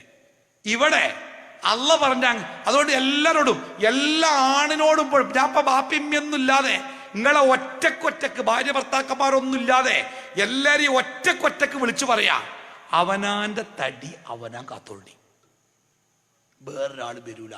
എന്റെ ബാപ്പ എത്ര നല്ല സാത്വികനായ മനുഷ്യനായിക്കോട്ടെ, എനിക്ക് ഒരു ഉപകാരമല്ല പരലോകത്ത്. എൻ്റെ അമ്മ എത്ര നല്ല പെണ്ണായിക്കോട്ടെ, എനിക്ക് പരലോകത്ത് ഒരു നേട്ടം കിട്ടൂല. കിട്ടുവോ? കിട്ടൂല. എൻ്റെ ഭാര്യ എത്ര സ്വാലിഹായ സ്ത്രീ ആയിക്കോട്ടെ, എനിക്ക് നേട്ടമുണ്ട്, എനിക്ക് നേട്ടല്ല. എനിക്ക് നേട്ടമുണ്ടാവണോ, ഞാൻ നന്നായിക്കൊള്ളണം. എൻ്റെ ബാപ്പാന്റെ നിസ്കാരത്തിന്റെ കണക്കില് ഞാൻ കഴിച്ചിലാവൂല. എൻ്റെ അമ്മാന്റെ നോമ്പിന്റെ കണക്കിലെ ഞാൻ കഴിച്ചിലാവൂല. എൻ്റെ പെണ്ണുങ്ങളെ നോമ്പിന്റെ കണക്കിലെ ഞാൻ കഴിച്ചിലാവൂല. ഞാൻ രക്ഷപ്പെടണോ, ഞാൻ ചെയ്തോളണം. അവനാന്റെ തടി അവനാൻ കാത്തോളി എന്നറിഞ്ഞേ. പിന്നെ പറഞ്ഞെന്താ, നിങ്ങളെ കുടുംബത്തെയും നരകത്തുനിന്ന് രക്ഷപ്പെടുത്താൻ നിങ്ങൾ ശ്രമിക്കണം കേട്ടോ. എങ്ങനെയാണ്? ഞാൻ ഇന്ന് സുബൈ 2 വട്ടം നിസ്കരിച്ച്. ഒന്ന് എൻ്റെ കുട്ടി ക്രിക്കറ്റൊക്കെ കണ്ടുകാണ്ട് കടന്നപ്പം 3 എണീക്കണ്. ഓനിപ്പോ സുബൈക്ക് എണീക്കാൻ ഇടങ്ങേറയിക്കാരം. അതുകൊണ്ട് ഓൻ്റെ സുബൈയും കൂടി ഞാൻ നിസ്കരിച്ചാൽ മതിയാകോ? എൻ്റെ കുട്ടിക്ക് ഇന്ന് ടൂർ പോകണം. അപ്പൊ റമദാനിലാണ്, ഓന് ടൂർ പോകുമ്പോൾ നോമ്പ് നോൽക്കാൻ പറ്റും. അതുകൊണ്ട് പഠിച്ചോനെ, ഞാൻ ഒരു നോമ്പും കൂടി പിന്നെ നോറ്റിക്കോളാം. അതുകൊണ്ട് എൻ്റെ കുട്ടീനെ നോമ്പൊന്ന് ഒഴിവാക്കുക എന്ന് പറഞ്ഞാൽ ഒഴിവാകുമോ? ഇല്ല. എൻ്റെ കുട്ടിയുടേത് അവൻ ചെയ്യണം. അവൻ ചെയ്തിട്ടില്ലെങ്കിൽ വേറെ ആരും ചെയ്തിട്ടും കാര്യമില്ല. അപ്പൊ എൻ്റെ കുട്ടിയെ ഞാൻ എങ്ങനെയാ നരകത്തുനിന്ന് കാക്കണ്ടേ? ഓനും വേണ്ടി ഞാൻ നിസ്കരിക്കല്ല, ഓനും വേണ്ടി ഞാൻ ഖുർആൻ ഓതല്ല, ഓനും വേണ്ടി ഞാൻ നോമ്പ് നോൽക്കല്ല. ഓൻ നിസ്കരിക്കട്ടെ, ഓൻ നോമ്പ് നോൽക്കട്ടെ, ഓൻ ഖുർആൻ ഓതട്ടെ, ഓൻ ദിക്റുകൾ ചൊല്ലട്ടെ, ഓൻ സദക്ക ചെയ്യട്ടെ, അവൻ മുസ്ലിമായി ജീവിക്കട്ടെ. അതിന് എൻ്റെ കുടുംബത്തെ ഞാൻ പര്യാപ്തമാക്കണം.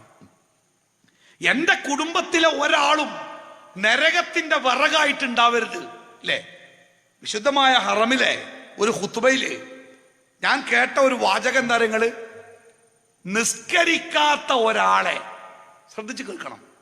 നിസ്കരിക്കാത്ത ഒരാള് നിങ്ങളെ വീട്ടിലുണ്ട്. ആ ആൾക്ക് നിങ്ങൾ വെള്ളവും ഭക്ഷണവും കൊടുത്ത് വളർത്തുന്നുണ്ടെങ്കിൽ അതിൻ്റെ അർത്ഥം എന്താ അറിയോ? നാളെ നരകത്തിൽ കത്തിക്കാനുള്ള ഒരു വിറക് നിങ്ങളെ വീട്ടില് നിങ്ങള് വളവും വെള്ളവും നൽകി വളർത്തുന്നുണ്ട് എന്നാ. എങ്ങനെ? നിസ്കരിക്കാത്ത ഒരാള് ഒരു 110 കിലോ തൂക്കമുള്ള ഒരാള് നമ്മളെ പെരിയിൽ 5 നേരം ചോർന്ന് കടന്നുറങ്ങി ഉസാറായി ജീവിക്കുന്നുണ്ടെങ്കിലേ നാളെ നരകത്തിൽ കത്തിക്കാനുള്ള 105 കിലോ വെയിറ്റ് ഉള്ള ഒരു വിറകിന്റെ കൊള്ളി നിങ്ങളെ പെരിയിൽ നിങ്ങൾ വെള്ളവും വളവും ഒക്കെ കൊടുത്ത് വളർത്തി വലുതാക്കുന്നുണ്ട് എന്ന് അതിൻ്റെ അർത്ഥം. നിങ്ങൾക്ക് മനസ്സിലായോ? അതുകൊണ്ട് എൻ്റെ വീട്ടിൽ നിന്ന് ഒരാളും നാളെ നരകത്തിന്റെ വിറകാവാൻ പാടില്ല എന്ന നീയത്തോടുകൂടി, എന്ന ആഗ്രഹത്തോടുകൂടി നമ്മുടെ കുടുംബത്തെ ഭരിക്കാൻ പ്രിയപ്പെട്ട മാതാപിതാക്കളെ നമുക്ക് കഴിയണം. പക്ഷെ നമ്മള് അങ്ങനെ ശ്രമിച്ചില്ല എന്ന് മാത്രല്ല, നമ്മുടെ കുടുംബത്തിലുള്ളോര് നരകത്തിന്റെ വിറകാവാൻ നമ്മൾ കാരണമായി എന്ന് പറഞ്ഞാല് അതെന്തുമാത്രം ദുരന്ത. നോക്കി, നബി സല്ലല്ലാഹു അലൈഹി വസല്ലം പറയണേ, 3 വിഭാഗം ആളുകളെ നാളെ പരലോകത്ത് അള്ളാഹ്ക്ക് ഓല കാണുന്ന എന്നെ ഭയങ്കര വെറുപ്പത്രേ, അറപ്പ്. അതുകൊണ്ട് തന്നെ അവരുടെ മുഖത്തേക്ക് അള്ളാഹ് നോക്കൂല എന്നാ പറഞ്ഞേ. ഈ ആളുകള് അള്ളാന്റെ കാരുണ്യത്തിനും ദയക്കും വേണ്ടി അവർ കരഞ്ഞ് യാചിക്കും അത്രേ. പക്ഷെ അള്ളാഹു ഓല മുഖത്ത് കണ്ട് നോക്കൂല. അള്ളാഹു ഓല അറപ്പ്. ആരാണ് അവര്? 3 വിഭാഗം ആൾക്കാരാ. അതിലൊന്ന് റസൂല് പറഞ്ഞത് ദയ്യൂസ്, അവനെ അള്ളാഹ്ക്ക് കാണുന്നത് അറപ്പാണ്. ഈ ദയ്യൂസ് എന്ന പദം അറബിയിൽ സാധാരണ പ്രയോഗിക്കുന്ന ഒരു പദമല്ല. അതുകൊണ്ട് തന്നെ പ്രവാചകന്റെ സഹാബത്ത് ചോദിച്ചു, മനി ദയ്യൂസ് യാ റസൂലല്ലാഹ്, നബിയെ ദയ്യൂസ് എന്ന് പറഞ്ഞ ആരാണ്?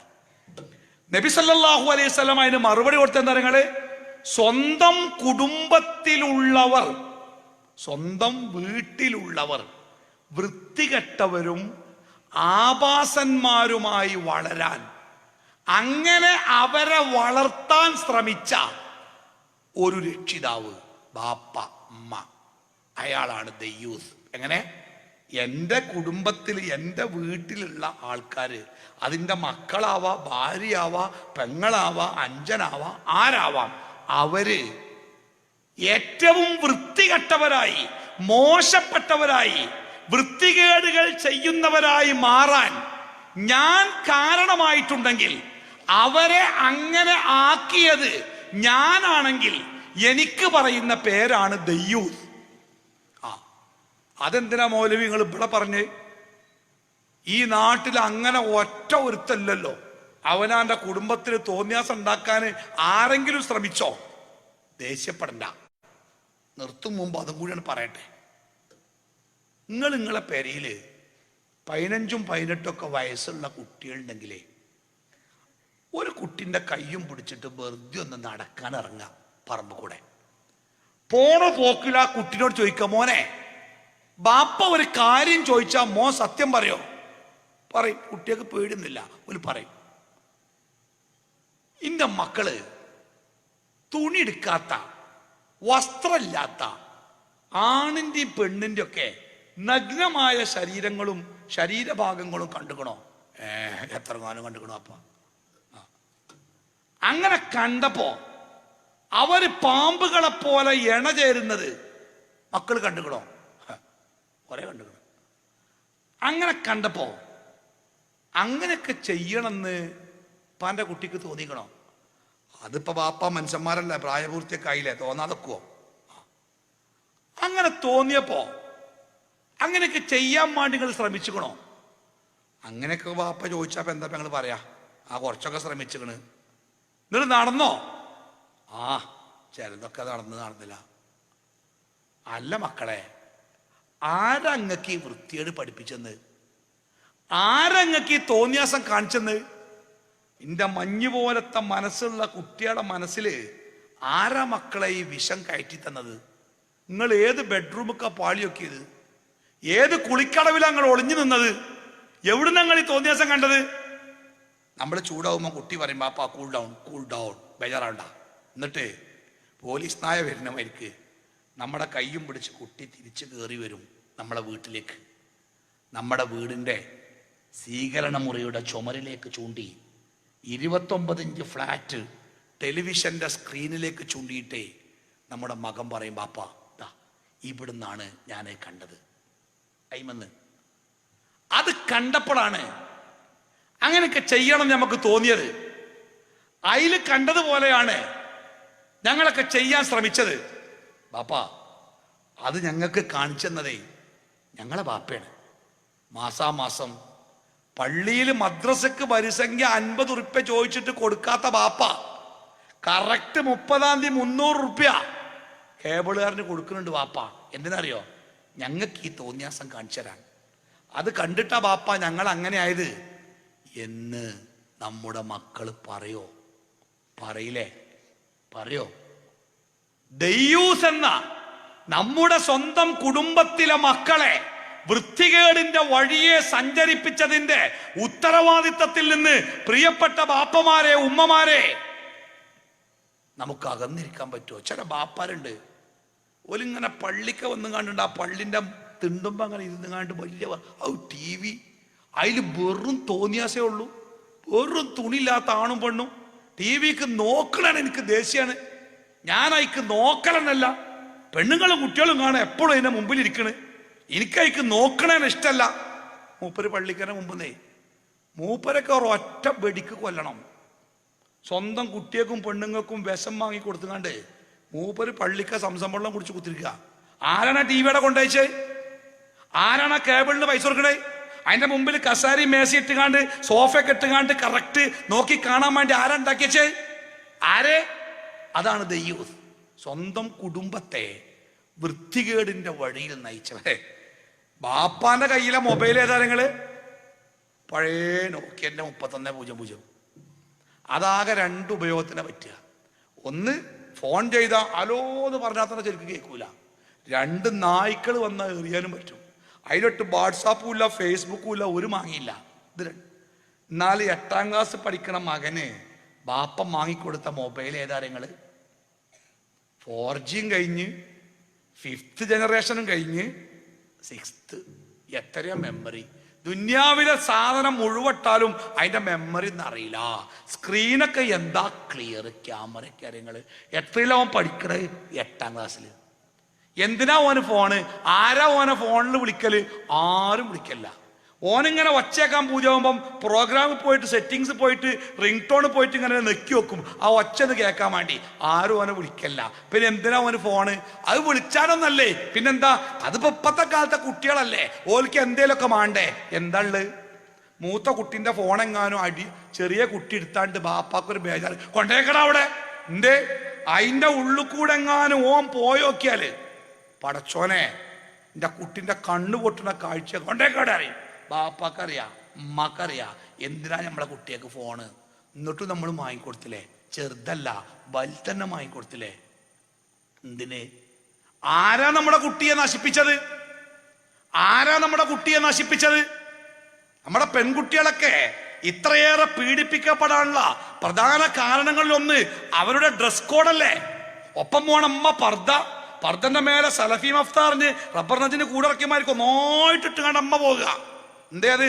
അതേ, ശരീരത്തിന്റെ ഒരു മുടി പുറത്ത് കണ്ടാലേ നരകത്തിലാണ് പോകേണ്ടി വരും. ശരി തന്നെയാണ്. എന്നാലോ ഒപ്പം പോണ മകളോ ഓളെ ചുരിദാർ കണ്ട് കീറിയിട്ട് അരമ്പൊന്നും വിട്ടുക്കണ്. 2 കൊല്ലം കഴിഞ്ഞാൽ കൈത്തോക്ക് കൊത്തും. മാൻഡ്രേക്കിന്റെ കുപ്പായമാർക്ക് മുമ്പിലൊരു ശീലും ബാക്കിലൊരു ശീല ഉണ്ടാകുക. ആരോ പറഞ്ഞ് കൊതുകുവല കിട്ടാല്ല, കമ്പനി പൂട്ടിയിട്ടല്ല. ഇപ്പൊ ഉണ്ടാകണ കൊതുകുവലയൊക്കെ പെൺകുട്ടിയൊക്കെ കുപ്പായ അടിച്ചാൻ പോകുക അത്രേ. ഓരോ കയ്യും ഉടുപ്പും ഒക്കെ ഇപ്പോ കൊതുകുവല കൊണ്ട് അത്രേ. റമദാനിന്റെ അവസാനത്തെ 10 നമ്മളമ്മാര് തുണിഷാപ്പ് കൂടെ തെണ്ടുക. എന്തിനാ നിങ്ങള്? ഓൽക്ക് പർദ്ദെടുക്കാനല്ല, അത് 10 മിനിറ്റ് കൊണ്ട് എടുക്കും. കുട്ടിയേക്ക് ഡ്രസ്സ് എടുക്കാം. എന്താ നോക്കണ നിങ്ങള്? കുപ്പായ എടുത്തിട്ട് ഇങ്ങനെ നോക്കുക. എന്തേ? ഇത് ഇട്ടാൽ എന്റെ കുട്ടിന്റെ ഉള്ളിലുള്ളൊക്കെ കാണുമോ? എന്തേലും തടസ്സമുള്ളത് വേണ്ട. ഇതിട്ടാല് നിന്റെ കുട്ടിന്റെ മേനി മുഴുവൻ കണ്ട് കാണണം. ആജാതി തുണി കുപ്പായം കിട്ടാൻ വേണ്ടി നമ്മളമ്മാര് വാശി പിടിച്ച് തരിക. കൂട്ടരെ, ദയ്യൂസ് അള്ളാഹുവിന്റെ അറപ്പിനും വെറുപ്പിനും പാത്രമാകുന്ന ആ ദയ്യൂസിന്റെ കൂട്ടത്തില് നമ്മൾ ഉൾപ്പെടാതിരിക്കണമെങ്കിലേ നമ്മളെ കുടുംബത്തെ നരകത്തിന്റെ വഴിയിൽ നിന്ന് അകറ്റണം. നമ്മുടെ വീടുകളിൽ ഇസ്ലാം മതം ജീവിക്കണം. അതൊരു ഗൗരവമുള്ള വിഷയമാണ്. അതുകൊണ്ട് നമ്മുടെ യുവത്വത്തെ, നമ്മുടെ കുട്ടികളെ, നമ്മുടെ യുവാക്കളെ അപകടത്തിന്റെ ആ കെണിയിൽ നിന്ന് തിരിച്ചു വിളിക്കാൻ ഇസ്ലാമിന്റെ പാഠങ്ങളിലേക്ക്, അതിന്റെ ആദർശങ്ങളിലേക്ക് നമ്മുടെ കുട്ടികളെ നമ്മൾ തിരിച്ചു വിളിക്കണം. റസൂലുള്ളാഹി സ്വല്ലല്ലാഹു അലൈഹി വസല്ലമ വഴികെട്ടുപോയ ദുഷിച്ച ജാഹിലിയത്തിലെ കാട്ടറബിയെ അള്ളാഹുവിന്റെ പ്രവാചകൻ ലോകത്ത് നന്മയുടെ തുല്യതയില്ലാത്ത തലമുറയാക്കി മാറ്റിയത് എങ്ങനെ? പൈസ കൊടുത്തിട്ടല്ല. യത്ലു അലൈഹിം ആയാതി, അള്ളാഹുവിന്റെ ഖുർആനിന്റെ വചനങ്ങൾ അവർക്ക് ഓതിക്കൊടുത്തു. വയുസക്കീഹിം, ആ ആയത്തുകൾ കൊണ്ട് അവരെ സംസ്കരിച്ചു. വയുഅല്ലിമുഹുമുൽ കിതാബ വൽ ഹിക്മ, അള്ളാഹുവിന്റെ കിതാബും അതിന്റെ വിശദീകരണവും ആ പ്രവാചകൻ അവർക്ക് പഠിപ്പിച്ചു കൊടുത്തു. വൈൻകാനു മിൻ ഖബ്ലു ലഫീ ളലാലിൻ മുബീൻ, അതിനു മുമ്പ് ആ ജനത ഏറ്റവും പിഴച്ചു പോയവരായിരുന്നു. ആ പിഴച്ച ജനതയെ അള്ളാഹുവിന്റെ പ്രവാചകൻ മാറ്റിയെടുത്തതേ വിശുദ്ധ ഖുർആൻ പഠിപ്പിച്ചു കൊടുത്തിട്ടാ. പൊന്നാര കൂട്ടരെ, നിങ്ങളൊക്കെ വിചാരിച്ചോ നിങ്ങളെ കുട്ടി കഴിച്ചിലാവാം? ഓനെ ചെറുപ്പത്തിൽ തന്നെ ഓന് ട്രെയിനിങ് കൊടുത്ത് എഞ്ചിനീയറിംഗ് കോളേജിൽ, മെഡിക്കൽ കോളേജിൽ, അങ്ങനെ 3 വയസ്സിൽ തന്നെ ഇംഗ്ലീഷ് പഠിപ്പിച്ച് ഓനെ ട്യൂഷൻ കൊടുത്ത് വലുതാക്കിയാലേ എൻ്റെ കുട്ടി കഴിച്ചിലാവുള്ളൂ എന്ന് നിങ്ങൾ തെറ്റിദ്ധരിച്ചു. അവർക്ക് ദീന് പഠിപ്പിക്കും, നല്ല അദബ് പഠിപ്പിക്കും, മാതാപിതാക്കളെ നോക്കണമെന്ന് ഖുർആൻ കൊണ്ട് പഠിപ്പിക്കും, കുടുംബത്തോട് ബാധ്യതയുണ്ട് എന്ന് ഇസ്ലാം കൊണ്ട് പഠിപ്പിക്കും. മദ്യവും മയക്കുമരുന്നും, മദ്യം കുടിച്ചാലേ ഹൃദയത്തിന് ഓട്ടയാകുന്നു പഠിപ്പിച്ചാലേ ഒരാളും കള്ളുടി നിർത്തൂല. സിഗരറ്റ് വലിച്ചാല് നിങ്ങളെ ശ്വാസകോശത്തിന് ഓട്ടയാവുന്ന സിഗരറ്റും പാക്കറ്റിന്റെ പുറത്ത് ചിത്രം വരച്ചു വെച്ചേ കണ്ടിട്ട് ഏതെങ്കിലും ആള് വാങ്ങിയ സിഗരറ്റും പാക്കറ്റ് തിരിച്ചു കൊടുത്ത് നിങ്ങൾ കേട്ടുക്കണോ? അതുകൊണ്ടൊന്നും മാറൂല. ദീന് പഠിപ്പിക്കി, തെക്കുവുണ്ടാക്കി, നിസ്കരിപ്പിക്കും, കൂടെ നിർത്തി മുസ്ലിമായിട്ട് ജീവിപ്പിക്കും. അനിസ്ലാമികമായ പ്രവണത മുളയിലെ നുള്ളിക്കളയും, അത് തെറ്റാണെന്ന് പഠിപ്പിക്കും. ആരോടൊക്കെ സംസാരിക്കാം, ആരോടടുക്കാം, ആരുടെ ദേഹത്ത് സ്പർശിക്കാം, എവിടെ നിന്ന് വിട്ടു നിൽക്കണം, കുട്ടികൾക്ക് പറഞ്ഞു കൊടുക്കി. ഇല്ലെങ്കിൽ ചതിക്കപ്പെടും കുട്ടികള് അല്ലേ? അപ്പോ ഞാൻ അവസാനിപ്പിക്കുകയാണ്. നമ്മള് ഈ തിന്മകൾ കുമിഞ്ഞുകൂടിയ ഈ ലോകത്ത് നമ്മുടെ പാവം കുട്ടികൾ ഈ അപകടത്തിന്റെ കെണിയിൽ പെടാതിരിക്കാൻ അവരെ ദീനീബോധമുള്ള, മതവുമായി ബന്ധമുള്ള മക്കളായി വളർത്തി പള്ളികളും നമ്മുടെ കുട്ടികളും തമ്മിൽ വല്ലാത്ത ഹൃദയബന്ധം ഉണ്ടാക്കുക. നമ്മുടെ വീടിന്റെ ഉള്ളിൽ ഇസ്ലാം മതം ജീവിക്കട്ടെ, ഇസ്ലാം ചർച്ച ചെയ്യട്ടെ, ഇസ്ലാമിനെ കുറിച്ച് സംസാരിക്കട്ടെ, ഇസ്ലാം കൽപ്പിക്കട്ടെ. ഇസ്ലാം വിരോധിച്ച കാര്യങ്ങളെ വീടിന്റെ പുറത്ത് നിർത്തി എങ്കിൽ നാളെ അനശ്വരമായ സ്വർഗത്തിൽ ഒന്നിനും പേടിക്കാതെ നമുക്കും നമ്മുടെ കുടുംബത്തിനും ഒരുമിച്ച് കൂടാം. ആ സൗഭാഗ്യവാന്മാരുടെ കൂട്ടത്തിൽ അള്ളാഹു നമ്മളെ എല്ലാവരെയും ഉൾപ്പെടുത്തി അനുഗ്രഹിക്കുമാറാവട്ടെ. അള്ളാഹുവിൻ്റെ ജന്നാത്തുൽ ഫിർദൗസിൽ നമ്മളെയും നമ്മുടെ കുടുംബങ്ങളെയും അള്ളാഹു ഒരുമിച്ച് ചേർക്കുമാറാവട്ടെ. നരകത്തിൻ്റെ ഭീകരതയിൽ നിന്ന് നമ്മളെയും നമ്മുടെ കുടുംബത്തെയും അള്ളാഹു കാത്തുരക്ഷിക്കുമാറാവട്ടെ. മാതാപിതാക്കളെ പൊന്നുപോലെ നോക്കുന്ന മക്കളാവാൻ അള്ളാഹു നമുക്ക് ഭാഗ്യം നൽകുമാറാവട്ടെ. നമുക്ക് താങ്ങാവുന്ന, നമുക്ക് തണലാവുന്ന, നമുക്ക് വേണ്ടി പ്രാർത്ഥിക്കുന്ന സ്വാലിഹായ മക്കളായി നമ്മുടെ മക്കളെ അള്ളാഹു തആല മാറ്റിത്തരുമാറാവട്ടെ. കണ്ണുകൊണ്ട് കാണാൻ പറ്റാത്ത, കാതുകൊണ്ട് കേൾക്കാൻ കഴിയാത്ത ദുരന്തങ്ങളിൽ നിന്ന്, അപകടങ്ങളിൽ നിന്ന് അള്ളാഹു നമ്മളെ കാത്തുരക്ഷിക്കുമാറാവട്ടെ. തൗബ ചെയ്യുവാൻ പോലും സമയം കിട്ടാത്ത പെട്ടെന്നുള്ള മരണങ്ങളിൽ നിന്ന് അള്ളാഹു നമ്മളെ കാക്കുമാറാവട്ടെ. വസല്ലല്ലാഹു അലാ മുഹമ്മദിൻ വഅലാ ആലിഹി വസഹ്ബിഹി അജ്മഈൻ. അൽഹംദുലില്ലാഹി റബ്ബിൽ ആലമീൻ. അസ്സലാമു അലൈക്കും വറഹ്മത്തുള്ളാഹി വബറകാതുഹു. കരുതാം കൈകോർക്കാം ലഹരിക്കെതിരെ ISM സംസ്ഥാന ക്യാമ്പയിൻ 2019 ജനുവരി 1 മുതൽ 31 വരെ.